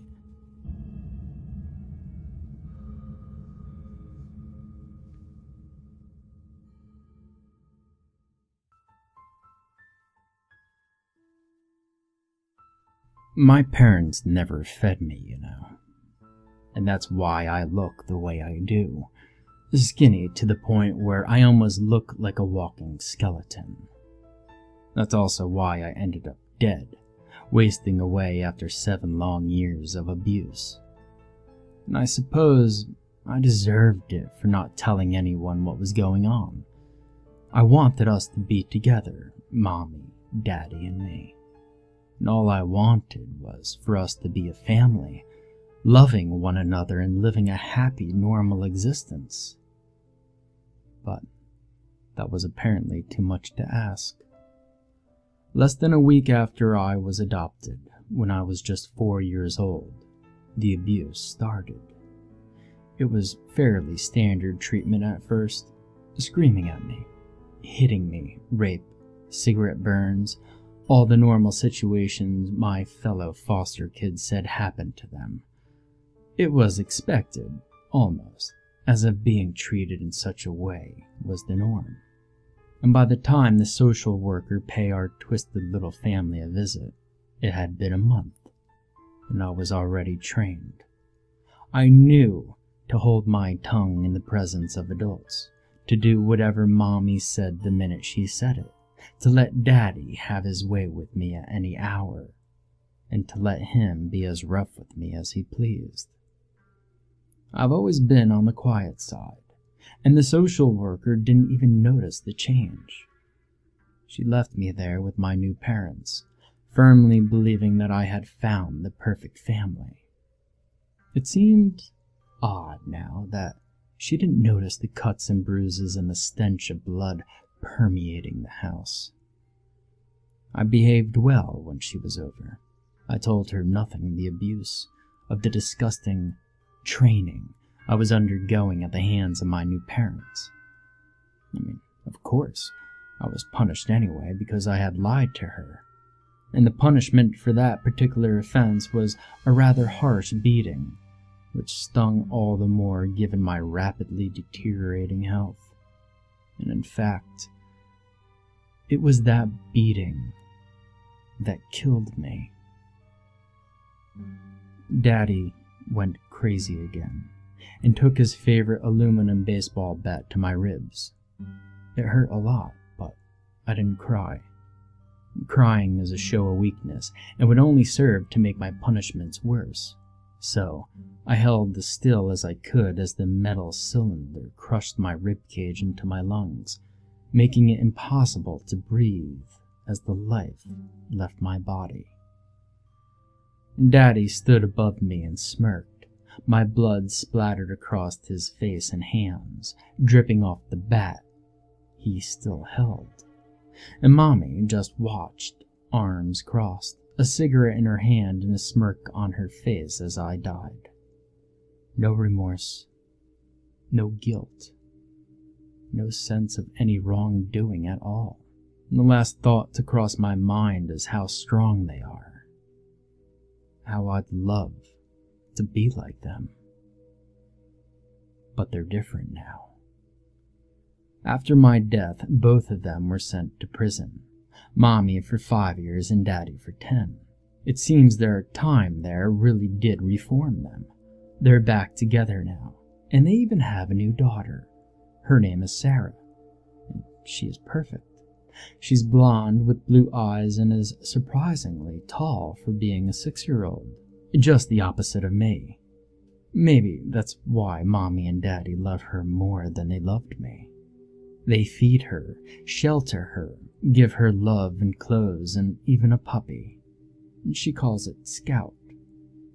She's small and yellow and energetic, a fluffy little ball of fur bouncing back and forth through the house. She's not allowed in the basement, though. Mommy and Daddy won't let her or Sarah down there, and they won't let anyone down there, for that matter. They won't even go down there themselves anymore. It brings memories of me, I suppose. And even though it's been 18 years since I died, they refused to remove our old playtime equipment. The cage, the bat, the chains, the knives, none of it. It's all still here, though hidden away from the rest of the world behind one of the walls. Are they ashamed of me? They're not ashamed of Sarah. They love her, and they love little Scout. The little dog is fed better than I ever was. Her belly is always full. Mine isn't, though. And even now, even being dead, I'm hungry. It sometimes feels like my stomach is trying to eat itself. If I could pull out my stomach, I would. It'd be better than feeling that awful, gnawing ache of hunger all the time. And I doubt my stomach would taste good, but I'd be willing to try it. And there's nothing I'm above eating at this point. And I wonder what Scout would taste like. Does dog taste like chicken? She and I are both in the kitchen now. It's nighttime, and Mommy, Daddy, and Sarah have gone to bed. And Scout is asleep too, curled up in her little doggy bed. A better bed than I ever had. And that horrid little dog looks so peaceful. And so delicious. When Mommy comes into the kitchen the next morning, she gasps, covering her mouth as her eyes go wide in terror. Poor little Scout has had her insides ripped out, the meat stripped from her bones, her marrow and blood sucked dry. And all that remains of the adorable little dog is a pile of bones and fur on the floor, her shiny red leather collar accompanying the mass. Mommy calls softly for Daddy, probably grateful that Sarah's still asleep. And the two of them chat for a moment before Daddy grabs a trash bag and begins to calmly clean up the mess. Well, that's disappointing. I was hoping for a stronger reaction to that.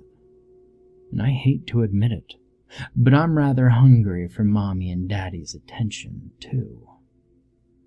I got quite a bit of attention back when I was alive, though it was all of the negative sort. All Sarah gets is positive attention. I've seen her break things. Oh, it's fine, sweetie. We'll just buy another one. I've seen her be sedentary for hours on end.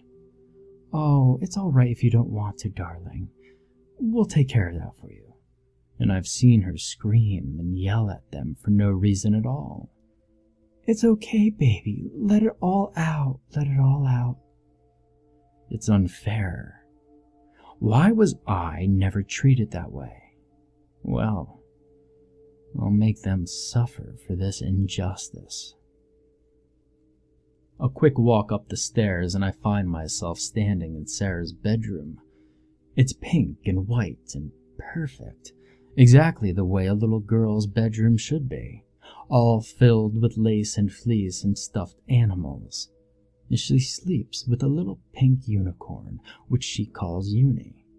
She's just as stupid and unoriginal as a blonde, pink-clad little girl is expected to be.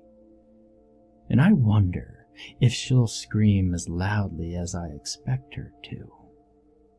I moved to stand at the side of the bed, casting my eyes down at her sleeping form. For being as tall as she is, Sarah's also a bit on the chubby side, as a child should be. All marbled and tender, like a fine steak. She'll make a meal fit for a king. Of course, if I kill her now, I'll never get to see her reaction to her beloved little dog's death, and I'll suppose I'll spare her for today. When little Sarah returns from school, I'm waiting on the front porch. Her eyes are still as red and puffy as they were this morning when Mommy and Daddy told her of dear Scout's demise. I imagine I should feel sorry for her, but I don't. It's delightful to see her like this, looking the way I felt all the years I was forced to spend with Mommy and Daddy. And at least, how I felt at first. I grew to love them with all my heart, though I know that they never felt that way about me. A poor wretch abandoned by her own mother doesn't deserve loving parents, just as Sarah doesn't deserve that little dog. She doesn't deserve Mommy and Daddy. She doesn't deserve to be happy. Tonight, I'll make sure that she isn't. As 8 o'clock arrives, so does little Sarah's bedtime.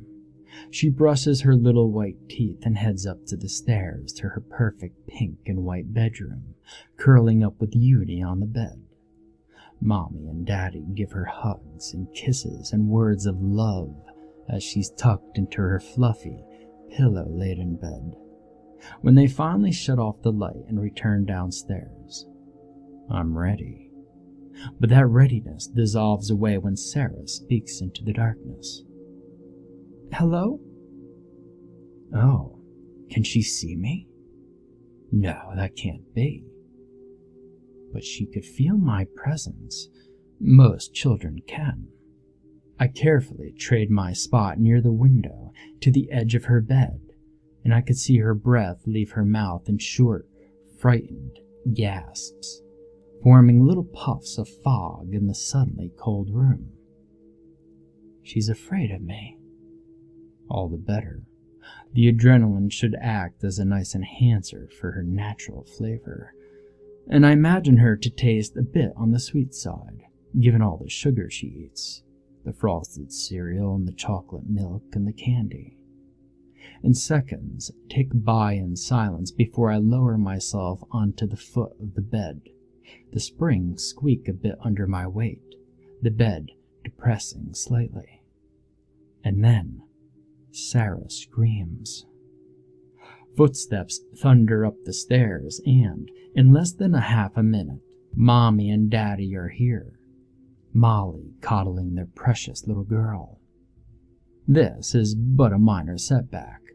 I'll get her eventually. I'll be sure to gag her next time I try. The next evening, the ideal situation arises. Mommy and Daddy and Sarah are trying to watch a movie. A silly, girly, utterly childish movie revolving solely around a blonde, pink-clad princess. Right up Sarah's alley. The three of them snuggle together on the couch. The lights are turned off, and the bowl of popcorn centered between them as the opening credits of the film begin to roll. Sarah is on the left side of the couch, leaning back against the arm, her legs tangled with Mommy's. She's separated enough that I may be able to get her without causing too much of a scene. Mommy will come next, and I'll save Daddy for last. He'll see his wife and child die, as brutal a death as I can imagine. And given my own death, they're bound to be bloody beyond words. As the credits wrap up and the film begins, the three of them fall silent, their silly chatter stopping at long last. I creep as stealthily as I manage to the arm of the couch that Sarah is resting against. She has her right arm dangling over the edge of the couch, a delicious, juicy chicken wing dangling delicately in front of the hungry beast that is me. Her chubby little thumb fits into my mouth perfectly, and it seems like she can't even feel it. She's bound to feel the next part, though. A piercing, high-pitched scream shatters the formerly peaceful atmosphere as Sarah jerks her hand away, revealing the sight to Mommy and Daddy. Her thumb has been stripped, the skin and flesh peeled messily away from the bone, all spurting blood. It was a truly gruesome sight. Mommy gasps, going pale as she scoops Sarah up and rushes her to the bathroom. Daddy watches, ashen-faced for a moment before he reaches for his cell phone. And luckily, I make it to the device before he does, slamming it into the wall. He goes even paler, but quickly recovers, following Mommy and Sarah's path into the bathroom. The door slams in his face before he even touches it, and I can't see his face once it happens. I'm inside the bathroom with Sarah and Mommy, basking in the iron-rich scent of the little girl's blood. Sarah is sitting on the edge of the bathtub, clutching a wet cloth around her stripped thumb as Mommy works at the sink, wetting down another rag to wrap around her baby's bleeding appendage. And it seems they're both quite distracted. They're distracted even to the point where they can't hear Daddy pounding away at the door, or see when I yank the shower curtain down to tie Mommy up. And before they even know what's happened, Mommy is bound and lying in the bathtub as Sarah presses her back against the door, hoping for escape. Alas, the door is jammed, trapping the two of them in here with me. And I suppose it's finally time for little Sarah to die. And how wonderful Mommy gets the watch. Her eyes widen in horror, and Sarah screams as I approach her, eventually biting into the ring finger of the little girl's plump right hand, stripping it as I did with her thumb earlier. This mouthful of flesh is even more delicious than the last, and I think I'll continue. Mommy screams, and Daddy pounds on the bathroom door as I slowly make my way through Sarah's hand, fingers first, followed by the flesh of her palm and the back of her hand, and the taste is exquisite. And finally, Mommy stops screaming. She's fainted. How funny. Mommy is so silly sometimes. Sarah, however, is still screaming, calling for Mommy, for Daddy, for anyone. No one could hear her, though. Such is the beauty of living in the middle of nowhere. No one can hear you scream. No one could hear me scream. And so no one can hear Sarah's panicked cries for help. No one could hear Daddy's enraged yells and the hammering of his fists against the door. Poor Daddy. He's going to lose another daughter. Mommy's cell phone is in here too, and there's no way for him to get help. The nearest police station is miles away from here. He has no choice but to sit outside the door and listen to the sounds of his precious little girl's death. Sarah's chubby little arm is next on the menu. The fat is well distributed, like the marbling of a fine steak. How delicious. And Sarah's screams increase in volume and sharpen considerably. I pay her no heed. I'm too hungry to care that she could finally see me, scratching at my face and arms, yanking at my hair. She's close to death. And that's the only way she could possibly be seeing me now. She's lost so much blood, and it's all tasted fantastic. But I don't think I'll eat the rest of her body straight away. I think I'll leave the body in the basement for later. But it's not time for that yet. Sarah's still alive and kicking, and I'm still starving. I'm up to her elbow now, and the little girl is gradually becoming weaker. So is my jaw, sore from my teeth crashing into bone as I strip away the flesh. It's worth it, though, to be able to eat again. I haven't tasted anything since before Daddy killed me, and I've been waiting patiently for just the right moment. It's been hard, to say the least, particularly when Sarah was a fat, delectable-looking baby. And as I said, though, it's been worth it. The next bite I take is cold, and a quick glance up at my meal proves that little Sarah has finally expired. Her skin has gone pale, her lips and fingernails bluish, her once brilliant blue eyes dull. She's dead. My voice is scratchy, though that doesn't surprise me at all. I haven't spoken in years.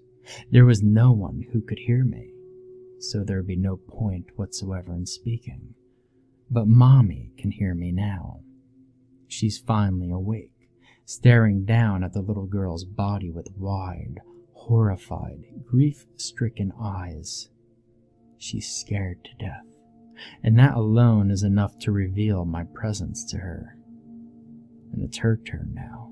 She screams when she feels my teeth rip into her left shoulder, blood spurting onto my face, into my mouth in warm waves. "Stop, please," she cries out, and I pull back to grin at her. She shivers at the sight of my blood-splattered face, my strained, rotting teeth, my bluish skin and lips, my sunken black eyes and limp, dirty blonde hair. She's afraid of me. She should be. "Why would you do this to me?" she asks, her voice trembling, though I'm unsure if it's from fear or the fact that she's lost so much blood. Maybe because she's going into shock. My answer is short and sweet. Because I'm hungry. Mommy jerks away from me, sliding as far back as she can in the bathtub, so the faucet is up against her back. That must hurt, but not nearly as much as when I shove her back against it, though. Stop this! I've never done anything to you. Leave me alone. Karen? Daddy's voice calls from the other side of the door. Karen? No, that's not right. Mommy's name was Michelle. I suppose that doesn't matter. I'm still hungry. I latch my teeth onto her shoulder again, swallowing her warm, coppery essence as she tries desperately to push me away. Her breath is hot against my ear, coming out in shivering gasps. I must have severed an artery. That's too bad. I won't get to have as much fun with her as I would have liked. Oh well. My mouth moves up to Mommy's neck, but she smells different than she used to. She smells like raspberries now, as opposed to the roses and blood smell she had before she left. Strange. But I ignore it and press on, gnawing away at the area just below her ear, trying to keep her long chestnut hair out of my mouth. Yes, it's pretty, but I'd rather not eat it. I'm not that hungry. Or am I? I grab onto a handful of silky strands and shove them into my mouth. They taste a bit soapy, but it's not a bad flavor. Maybe I am that hungry. But Mommy's fading quickly, so I suppose I'll have to save eating her for later. I have something more important to take care of. I climb into the bathroom with Mommy, curling up in her lap. Do you love me now, Mommy? Her voice is soft and weak. I'm not your mommy. I snap my head up at that, sinking my teeth into her throat and rip out a large chunk. You're a liar. She gives no response to that. When I glance up at her, I give a small sigh of disappointment. She's gone. Daddy's fists are still hammering against the door. I'll be out in a minute, I call happily to him. I could hear him gasp from the other side of the door, and I'm surprised that he can hear me. Karen? He asked timidly. I give a little giggle. Nope. Sarah? Wrong again. Another giggle slips past my lips. They're both dead. And that must have triggered an adrenaline rush, because the door is suddenly broken down, and Daddy is in the bathroom with us, eyes wide as he stares at the corpses of his wife and daughter. And I almost feel sorry for him. Almost, but not quite. He deserves this. I watch quietly as he drops to his knees beside the toilet, emptying the contents of his stomach until nothing comes up but foul-smelling yellow acid. Why would you do something like this? He whimpers, wiping his mouth on his sleeve, staring at me with bloodshot, teary eyes. Because I was hungry, I tell him honestly. I pat my distended belly. I'm not hungry anymore, though. He opens his mouth to speak, but nothing comes out. I just watch as he climbs to his feet and heads back into the living room, following him as he plops down on the couch, elbows on his knees, his hands covering his face, and he looks truly miserable. I've done my job well. But I'm suddenly feeling hungry again. And Daddy doesn't notice when I kneel down in front of him, my hands starting on his knees, gradually gliding up his thighs. He doesn't notice when I press my cheek to his, smearing Mommy's blood across his face. And he doesn't notice when my tongue darts out to lick said blood away. Where's the fun in that? He continues to ignore me as I creep up his lap, straddling his hips and pressing myself right up against him. It isn't until I press my lips to his that I finally get his full attention. "Do you love me now, Daddy?" I ask once I pull away. And he just stares at me for a moment before his hands move to my shoulder in an attempt to push me away. "Get off," he says weakly, only half trying to shove me off him. He's broken, it seems. How sweet. But Daddy isn't sweet. Daddy is sadistic and wicked and cruel and evil and downright mean. Strange, but I still want an answer, so I dig my nails into his thighs, glaring hard, and growl out, "Do you love me now, Daddy?" His breathing picks up as he stares at me with fear-widened brown eyes. Brown eyes? Weren't Daddy's eyes blue? "Yes," he whispers pathetically. "I love you now." Coward. Daddy isn't a coward, but this man is. Oh, of course. This isn't Daddy at all. I killed him years ago. This is Christopher, the man who moved in 25 years after I died. How could I have forgotten?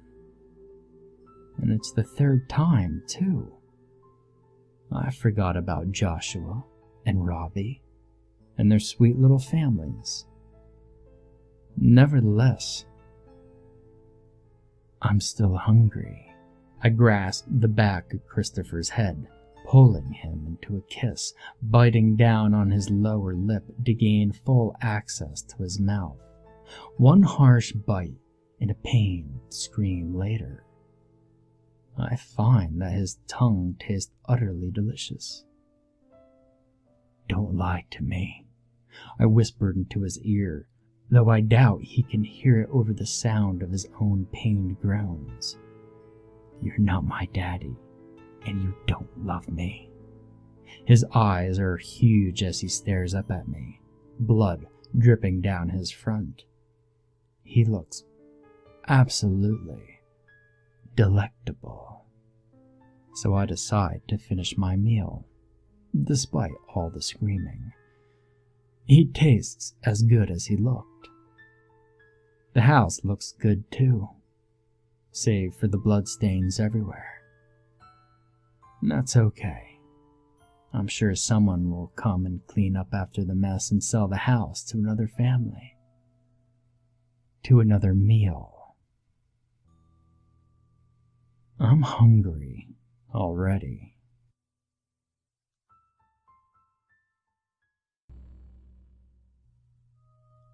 Paul pulled the envelope out of his leather attaché case and settled into an uncomfortable chair behind a large writing desk. Late afternoon sun filtered in through the bay window, but couldn't defeat the dankness of the old house, nor the dreariness of his mood.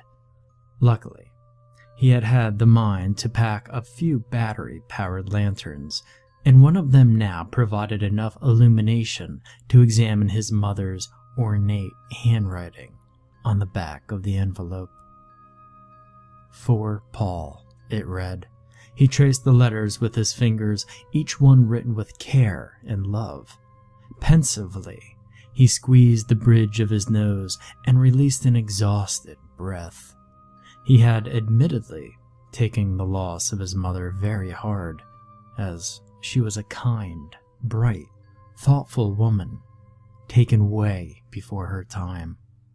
But he was a lucky man, and had married a woman who exuded those same qualities, and had been blessed with a daughter whose genes seemingly came from the woman in his family.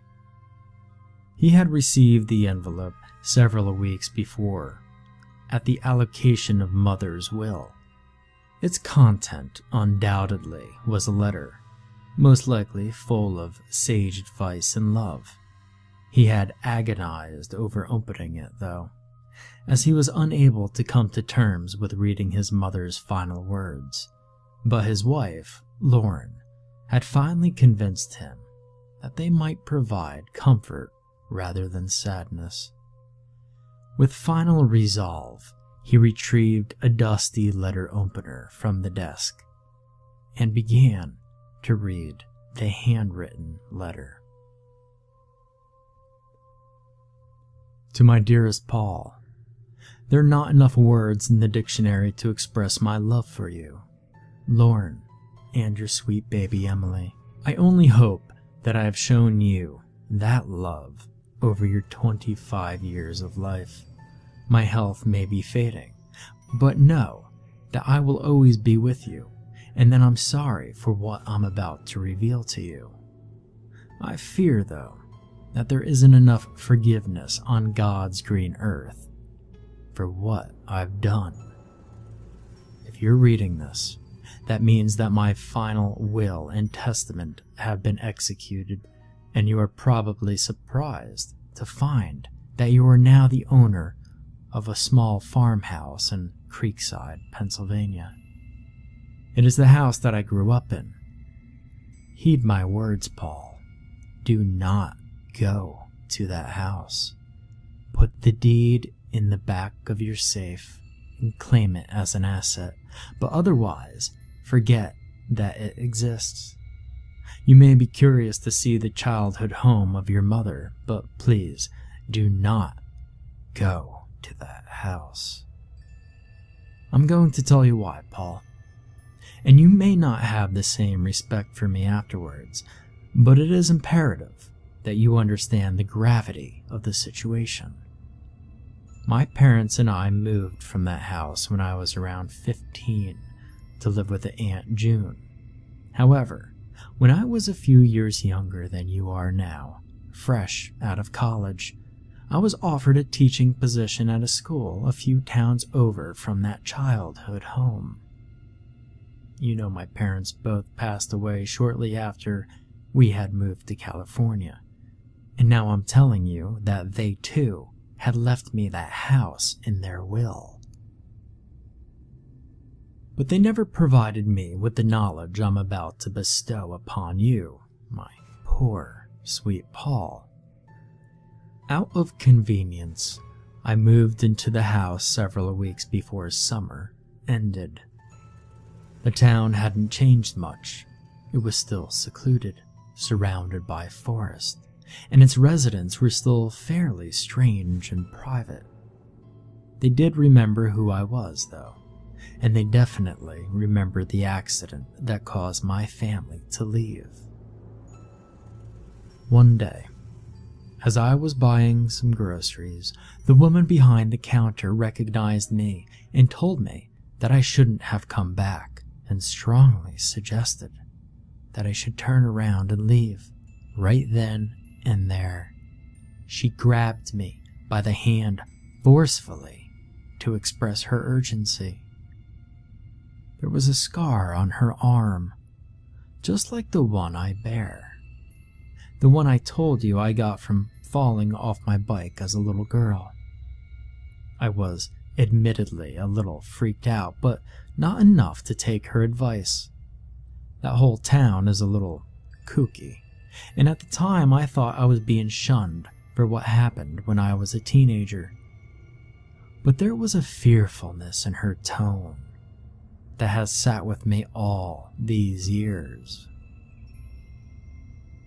The house had remained untouched for 8 years, and I spent that first day cleaning a thin film of dust off of everything. I was exhausted by nightfall, and, feeling that it was awkward to sleep in my parents' old bedroom, I opted for my old one on the first floor.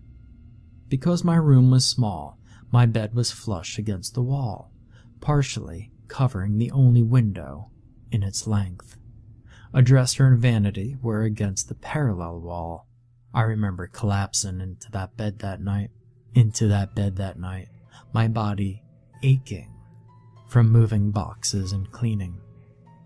I'm not sure what initially woke me up that night, Paul. I don't recall the noise that pulled me from slumber, but I was overwhelmed by a feeling that I was not alone. Moonlight through the window cast shadows, but after a quick scan, I knew the room was devoid of life, save for my own. And then I saw it. In the vanity mirror, a reflection of the window. And looking in through the window was a creature that should not exist. It cannot be from this world. Too horrible for words. Just know, Paul, that this thing was evil. Even in the pale light, you could see the vile intentions in its inky eyes and snarling, fanged mouth. It looked excited and hungry, its gray hands pressed against the glass, each elongated alien finger leaving a filmy residue behind as it dragged its claw-like nails down the window. My back was turned to it, my feet only a few inches away from its face. Separated by a thin pane of glass, I watched it feverishly watch me through the window. Unable to tell if it was aware that I knew it was there, I nonetheless felt like it was waiting for me to move. I, however, was frozen with fear. Honestly, if something by the grace of God hadn't stirred me from my sleep, the sound of its screeching nails would have awoken me. I was able to quell a surprised reaction and remain still. Maybe it was minutes, maybe it was hours, but the thing finally left. I'd be lying to you if I told you that was the first time I ever saw it, though. I'm so sorry, Paul. There are 3 creeks that run parallel in the woods that surround the town, a few miles apart from one another.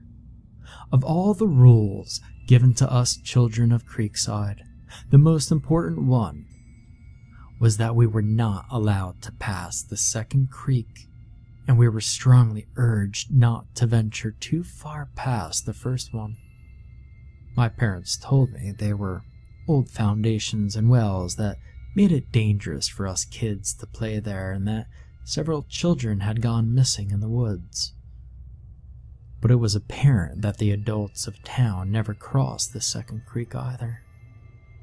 A few people who had risked getting close to the second creek claimed they had seen ghosts amongst the trees, and that lore alone was enough to convince us kids to stay close to town. My best friends growing up were Jimmy and Andy. Jimmy, you know, would later become your father, but Andy was always a bit of a daredevil and troublemaker, and I was an impressionable young girl. One day, Andy has stolen a few of his dad's cigarettes, and the 3 of us went into the woods like a bunch of stupid hardasses to smoke them. Andy got the crazy idea that we needed to rebel even more and explore the woods past the second creek. Jimmy and I were scared, for it had been so ingrained in us to never do it. But Andy was persuasive. Andy crossed the ancient-looking bridge over the second creek first, cigarette in mouth. Jimmy and I delayed across from him. It became clear that Jimmy wasn't going to do it. He threw a rock at Andy, called him an idiot, and started walking up the path towards town. I begged Andy to come back with us, and I must have thrown my head back in frustration when he teased me. And that's when we saw it. the gray, gargoyle-like creature. It was perched in a tree, not too far away from where Andy was standing. It looked like a vulture eyeing its prey. I had barely started to scream when it leapt from the tree and tackled Andy to the ground. Jimmy ran back to my side, but neither of us had any idea what to do, let alone how to comprehend the fear. I could hear Andy screaming and fighting, and I swear, Paul, that sound has never left my ears. I grabbed a rock and ran across the bridge. I hit the thing over the head, but it swiftly knocked me back into the water. I struggled, but Jimmy pulled me out of the other side just in time to see the creature make off with Andy's limp body through the trees. I don't know how long Jimmy and I sat there in shock, but the stars were out when we reached my house. We told our worried parents and the other adults who had gathered there our story. All of them seemed more shocked that Andy and I had crossed the creek than by descriptions of the creature. Jimmy's mom let out a cry of relief when she realized her boy had not crossed, but my parents started packing up loose belongings and clothing hastily. We left town that night and drove the whole way to Aunt June's, only stopping once outside of Chicago. My parents died only 6 months later from a disease that doctors couldn't identify.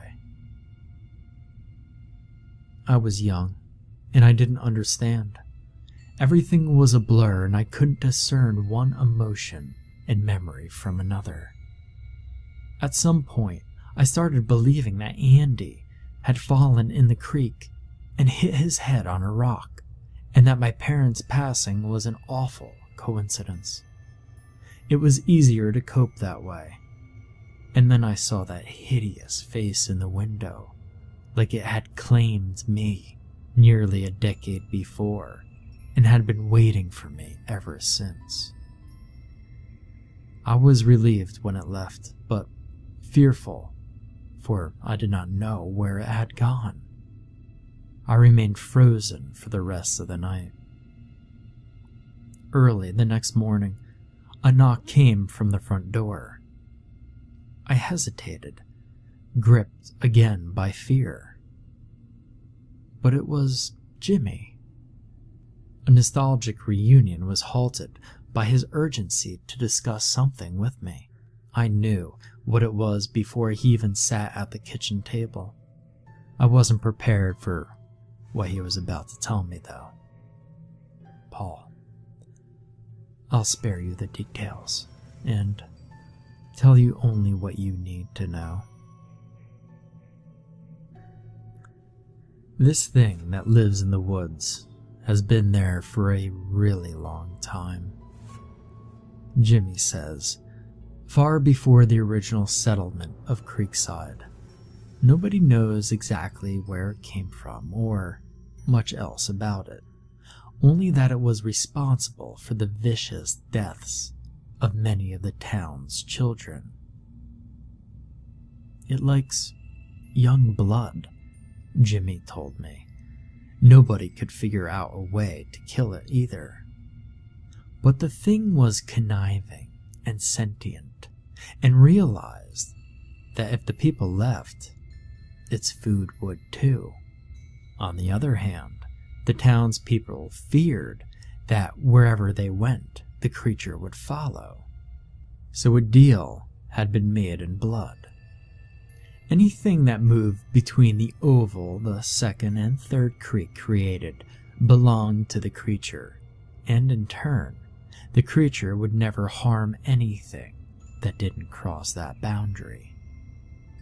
Jimmy told me I belonged to the creature because I had crossed the bridge, and my parents had been killed because they betrayed the pact. You see, Paul, it's a curse. I know it's hard to believe.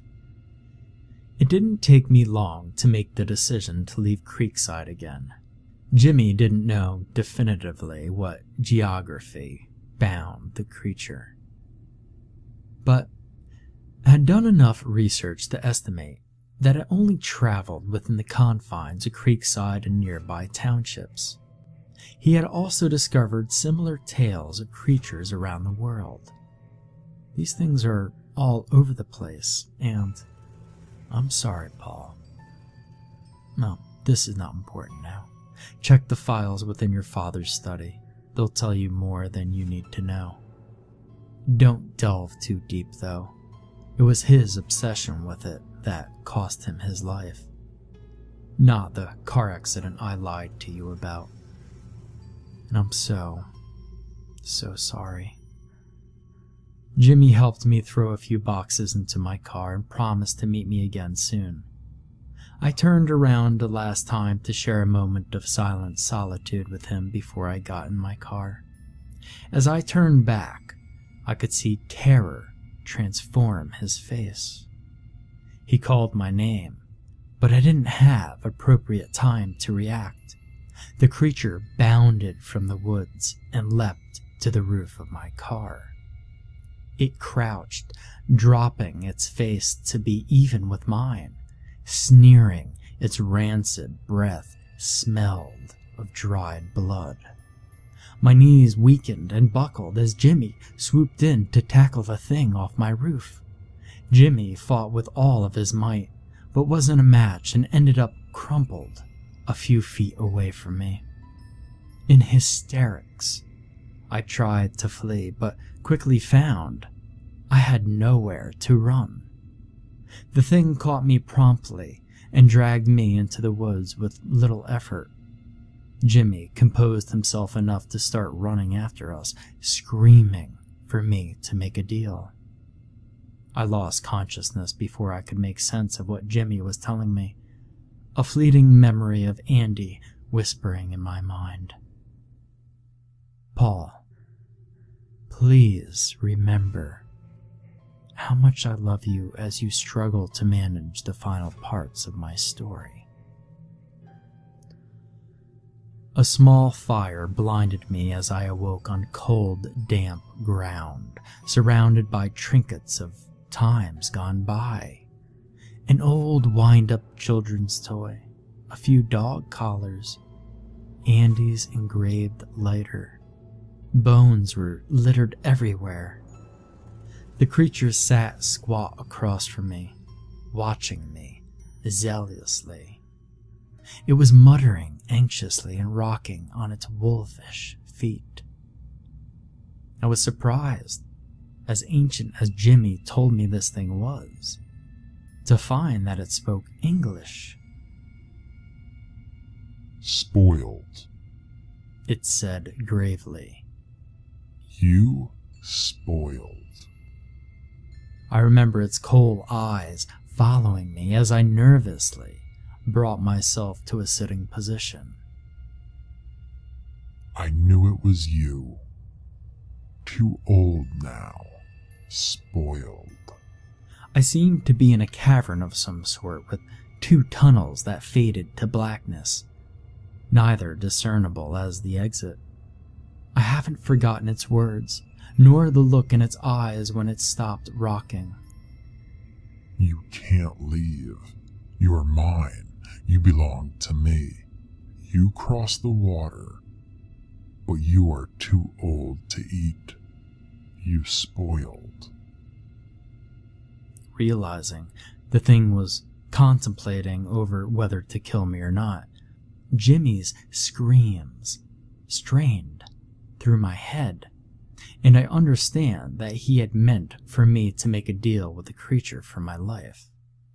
The creature liked to bargain, so I asked it, Paul, what it wanted in exchange for letting me go. It thought a while before it smiled maliciously. It wanted one of my children, and one of my children's children. And I wondered if this thing had been around long enough to inspire Rumpelstiltskin? I don't know, Paul. But I took that deal. I nodded my head and agreed that when I had children, I would bring one of them to the creature, and if I had grandchildren, I would sacrifice one of them as well. It might seem like a rough bargain, but it would get two for letting one go. Oh, you might be sickened now, Paul, but realize that after considering the offer thoughtfully, I simply intended to just never have children. I resolved to give up becoming a mother. I thought I had tricked it. The creature took my hand, cutting its claw deep into my forearm, creating a brand that would bond me for life. Then, it simply let me go. Jimmy and several others he had gathered waited at the bridge. None of them asked me how I survived, for they all knew by the scarlet letter on my arm. As you know, Jimmy would leave Creekside and settle with me near Aunt June in California. On good conscience, I wouldn't sell the house and put another family in the vicinity of that evil thing. I had become resigned to the fact that I had to abandon the opportunity of motherhood, but could never bring myself to permanently and medically destroy the chance of a pregnancy. I just couldn't do it, Paul. And Jimmy and I were careful even after we married, but several years later, I became pregnant with you. And your twin brother Andrew. Now I know that's a shock.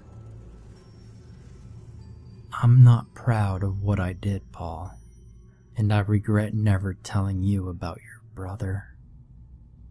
I knew, though, that the creature would take me, as it did my parents, if I betrayed our deal.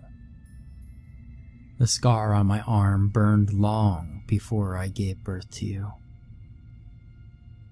I took that baby, Paul, that infant, only a few days old. I took him back to Creekside and left him on the other side of the bridge, on the second creek. I am unworthy of forgiveness, and to this day, the memory induces nausea and unbearable heartbreak. It was an evil thing for me to do, but it let me watch you grow up into the man you are. I've given you every ounce of goodness I could, and that's why I'm dying, Paul. I knew Lauren was with child the month before you announced it because the scar on my arm was on fire, reminding me of my dues. And I can't pay them this time. I can't do that to you or sweet Emily. I have lived my life, and only hope that I can be reunited with your father and Andrew on the other side. I fear that my actions have provided for more insidious consequences, however. I will repeat my warning, Paul. Do not go to that house in Creekside. Only evil waits there. I can't bear to imagine if the creature is able to reach Emily. Our sweet, sweet Emily. I love you, Paul, with all my heart. I'm so sorry, but do not deserve your forgiveness. Signed, Mom. Paul put the letter down on the writing desk. He could distinguish disturbed and disgusted emotions amongst a primal fear and sadness. He couldn't categorize and understand his thoughts. He was unable to tell if these emotions were targeted towards his mother or himself. His mother had made some awful and anguishing decisions, sure, But he probably should have read the letter before he brought his wife and daughter to this place. And suddenly, his mother's childhood house seemed a little darker. Dazed, he tried desperately to grasp the connotations of his mother's letter. The sound of glass smashing broke his stupor, the sound of the glass shattering, the ferocity of his wife's screams, and the fading wail of his daughter's cries. There are things in the dark and ancient corners of this world that nature should never have allowed to exist. In spite of the decay of millennia they live on, the last remnants of the world that should have been forgotten. There was much that I sacrificed to learn that firsthand. Every day for the last 10 years, I wish that I had never heard the word. All I could do now is try to keep others from having that same regret. I was studying ancient archaeological sites in Egypt at the time, trying desperately to make a name for myself by making some important discovery. After 2 years of digging through the sand with nothing to show for it, I became somewhat reckless. I had several instances of differences in philosophy with our dig leader that found me working alone from that point on. Now, unrestricted, I used every resource at my disposal to dig into the darker corners of Egypt. I bought several relics off the black market and paid a great sum of money to dealers in the back alleys of Cairo in this pursuit. But I finally found something worth finding. It was evidence of a cult that seemed to predate Egyptian mythology. It did not appear often, but it was always accompanied by a picture of 4 skulls in a diamond pattern, a picture that seemed very different from any previously seen Egyptian art. I enjoyed a modest celebrity status for bringing this cult to the attention of the academic community, but I had much higher aspirations. At least 2 sets of hieroglyphics mentioned something about a tomb in the desert. This place was talked about with such reverence that it had to be the center of this cult. One set included a word that translated as Malgam. I thought that this was surely the name of the site, or perhaps even the name of the cult itself. I put out a bounty on any piece of information that could lead me to this tomb. It was only 3 days before I received a call that directed me to a newly opened tomb outside of the Siwa Oasis. My contact said they would make sure I was the first researcher to enter the tomb. As I entered the ancient structure, there were 2 things that stood out. Firstly, that it was a very large space, denoting that a very important person had been entombed here. Secondly, the room had been completely looted. I thought that my contact had cheated me until I saw that one thing remained. On a pedestal against the far wall, there was a single tablet. As I approached, I knew it was exactly what I was looking for.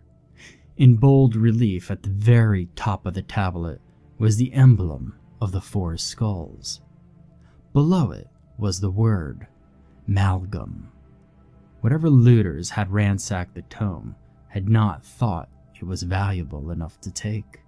Or perhaps they were afraid of it. I took several pictures of the tablet and then smashed it. No one was ever going to know about it but me. It told me the exact location of the tomb. It was dead in the center of the Libyan Sahara. It took me a few weeks to gather supplies and hire a guide willing to go that deep into the desert.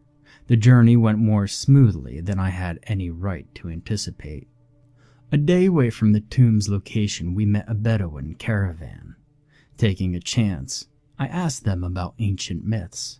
They laughed and told me all sorts of mad rumors and legends. They talked about gods, demons, sand monsters, sea monsters, and ancient cities. But I noticed that in all these stories, They never mentioned the tomb I knew was so close at hand. I finally just asked about it. The laughing and storytelling stopped instantly. After a lengthy silence, I heard a voice from behind me say the word I had wanted to hear. I turned to see an old man staring at me. He told me that it was a place of sorrow and death, a mistake of the ancient world. The Bedouin went no closer to it than we are now. I told him I would not be dissuaded. He believed me. Before we set off the next day, he tried to warn me one more time. The ancient places of this world have spirits, the old man said.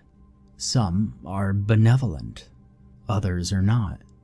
You will feel which one lays beneath the desert tomb. My guide and I reached the rock formation the tablet had spoken of late the next evening. It looked like a landslide at the foot of a large cliff face, but I knew there was an entrance beneath it. My assistant and I began to clear the rocks away as the sun set over the horizon. Half an hour after nightfall, the entrance to the tomb lay exposed, a 6-foot-high tunnel leading down into the abyss. We made camp and planned to enter the tomb the following morning. That would have happened, except late that night, probably around midnight, I awoke to a sound emanating from the tunnel. I quickly got up and ran to the tunnel. The sound of crumbling stone came from below me. At that moment, I was terrified that shifting the rocks at the entrance had caused some form of collapse inside the tomb. Without waking my guide, I grabbed the flashlight and headed for the entrance, if only to see what damage had been done by our clumsy excavation, and it would have been better if the tunnel actually had collapsed. As I approached the entrance, I no longer heard the sound of shifting rocks.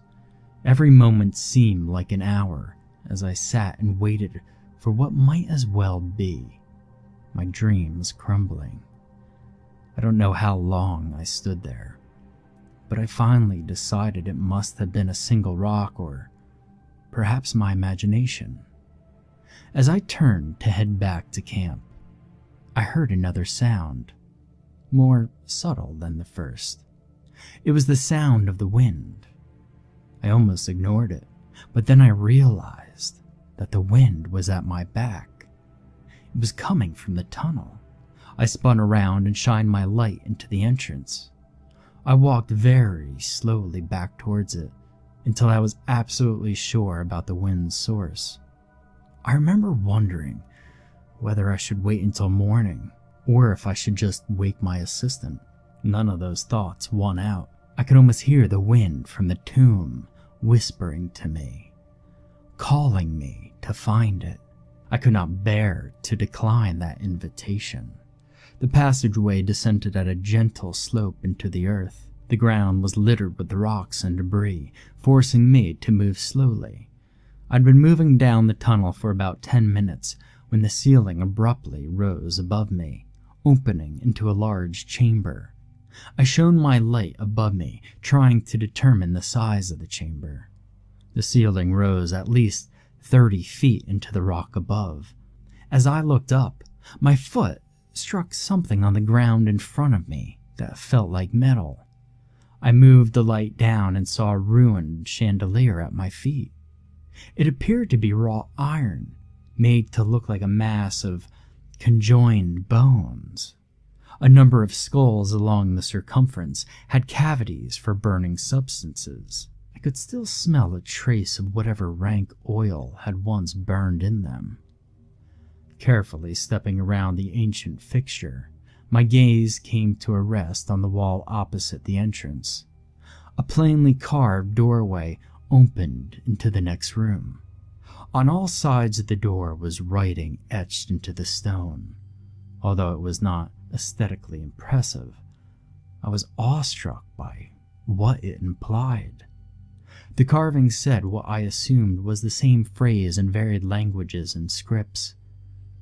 And in that moment, I felt as though the Rosetta Stone paled in comparison with what I had found. Among the writing I counted Egyptian hieroglyphics, ancient Greek, Sanskrit, Chinese characters, classical Latin, and even some form of cuneiform. The only ones I could decipher were the Egyptian and Latin. They stated, and I presume the rest did as well, that they live eternally. Upon closer inspection, I noticed something that sent a chill down my spine. Someone had scrawled out the live in the Latin text and replaced it with patianger. They suffer eternally. I scanned the room carefully for what might have made the noise I had heard above ground. The layers of dust on the chandelier implied that it was not the culprit, and I could see no substantial debris on the ground. I thought briefly about turning back, but the tomb breeze still whispered to me, calling me deeper into the darkness. I walked through the doorway and into a forgotten age. I'm not sure how the room was lit, but it was. The closest I could come to comprehending it is moonlight being reflected through the ceiling. After the fact, I found that odd, seeing as I remember there being no moon that night. The light, however, was the farthest thing from my mind at that moment. In front of me laid a panorama of an ancient world. The opposite wall was concave and completely covered in a vast work composed of silver and black onyx, every bit of it shining in the dim light. After the initial awe at the work faded, I realized that the wall was in fact a vast map. I knew this only because of the coastlines, because the map itself did not represent cities of any kind that I knew. There were rivers and forests depicted where none had existed for several thousands of years at least. Strange symbols covered much of the wall, as well as many depictions of creatures I had no recollection of in history or mythology. And, of course, at the exact point where I stood on the map was the emblem of the 4 skulls. I walked forward to inspect the work more closely, stepping around a ruined pedestal in the center of the room. I was an inch from placing a hand on one of the emblems when I noticed that it appeared to be tarnished. Turning my flashlight toward the wall, I realized that it was not tarnished. It was stained red. Looking at the rest of the map, I saw that a full 2/3 of the symbols had similar residue. The anxiety I had felt was replaced with dread. I ripped my eyes away from the map and scanned the rest of the room at last. There was nothing else except for the stone pedestal in the center of the room and a door at the side leading deeper into the crypt. I wanted to go through the doorway back to the entrance, and I wanted nothing more. But the voice in the wind came to me again. I left the light of the map room and entered the new passage. I had been walking for barely a minute when I came upon 2 alcoves to either side of me. Turning my light into them, I finally found the first graves. But something was severely wrong with them. The coffins were thick stone, carved from the very rock beneath them.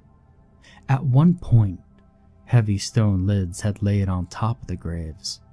Those lids had been thrown off and were lying on the ground beside them, one in several pieces. Investigating the intact lid, I found a large sun design crafted out of black onyx, embedded into the stone. I paused for a long while before turning my light to the inside of the open tomb. I finally took a deep breath and looked inside. There was no body. In its place was a large reddish-brown crust that reminded me immediately of the stains on the map. Whoever had been placed in this tomb had still been bleeding. I made my way across the corridor to the other alcove. I picked up a piece of the shattered lid and saw that it had a design of waves made out of sapphire. Flipping the piece of stone over, I saw what could only be half of a bloody handprint on the underside of the lid. I dropped the shard to the ground, where it shattered in two. As I looked at the floor, I saw something else. There were marks on the floor. Drag marks. They led from the stone coffin to the corridor and beyond. I didn't want to follow those scars in the stone, but I had no choice. As I walked through that ruined necropolis, I passed grave after grave, hoping that at last I would finally find my reason for being here. Scientific curiosity had left me long ago.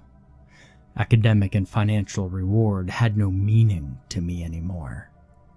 I just wanted the whispering to stop. I wanted the wind to stop blowing. And then I came to it. The last doorway where all the marks on the ground led. It was a large stone archway with no decoration, save for a single word in the keystone. I don't believe I need to tell you what the word was. I stepped through the door and came to the final chamber. I knew as soon as I entered that this was what it was all for. All the stone, silver, and blood were for whatever was in this room. The floor continued for 20 feet in front of me before ending at the edge of a massive pit. I cannot say how wide or how deep it was, but I will say that in that darkness, it seemed to have no end. Time stood still as I stared at its edge, waiting for some purpose to reveal itself without having to look into the depths. The breeze that had taunted me for so long took on an acrid, putrid stench as it emanated from the pit. It was almost like my feet moved by themselves to the very edge. I did the only thing that I could to bring this night to an end.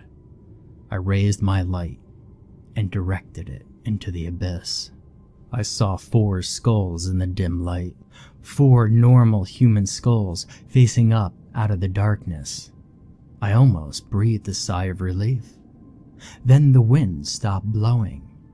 Whatever magic the voices in the wind had worked on me dissipated.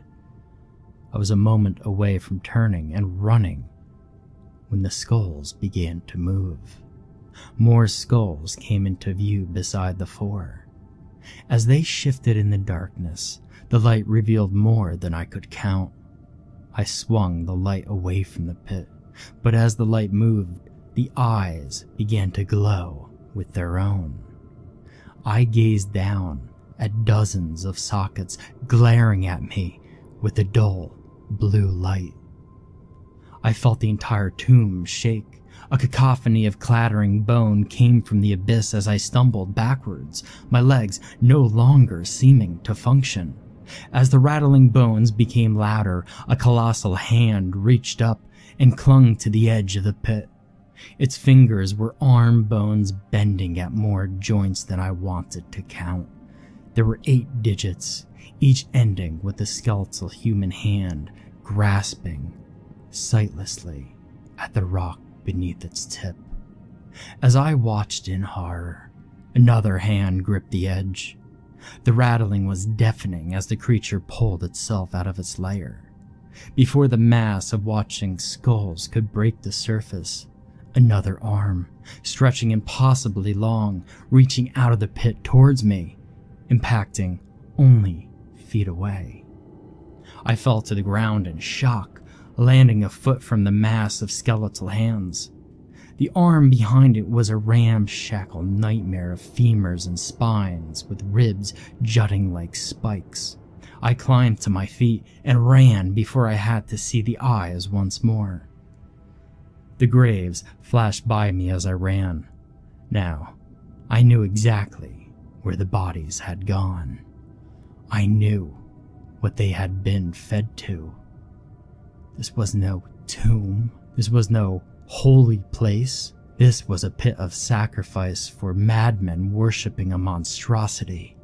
I saw the light of the map room ahead of me. Surely the thing could not make it through the corridors beyond its pit. I was at the graves nearest the map room when it happened. I felt my arm grabbed from behind, and I fell sideways into an alcove, slamming into the stone coffin within. I looked up frantically, trying to see what had grabbed me. I saw only crypt air behind me. I began to get up when I felt it, my arm being pulled of its own accord. And no, not my arm. The bones. The next pull sent me sprawling onto my stomach. Pain began to rack my hand as the bones inside attempted to burst through the skin and tendon. I was slowly being dragged back to the pit. I looked around in a panic and saw the piece of stone lid I had broken earlier. The shattered edge looked sharp. I grabbed it, and I used it.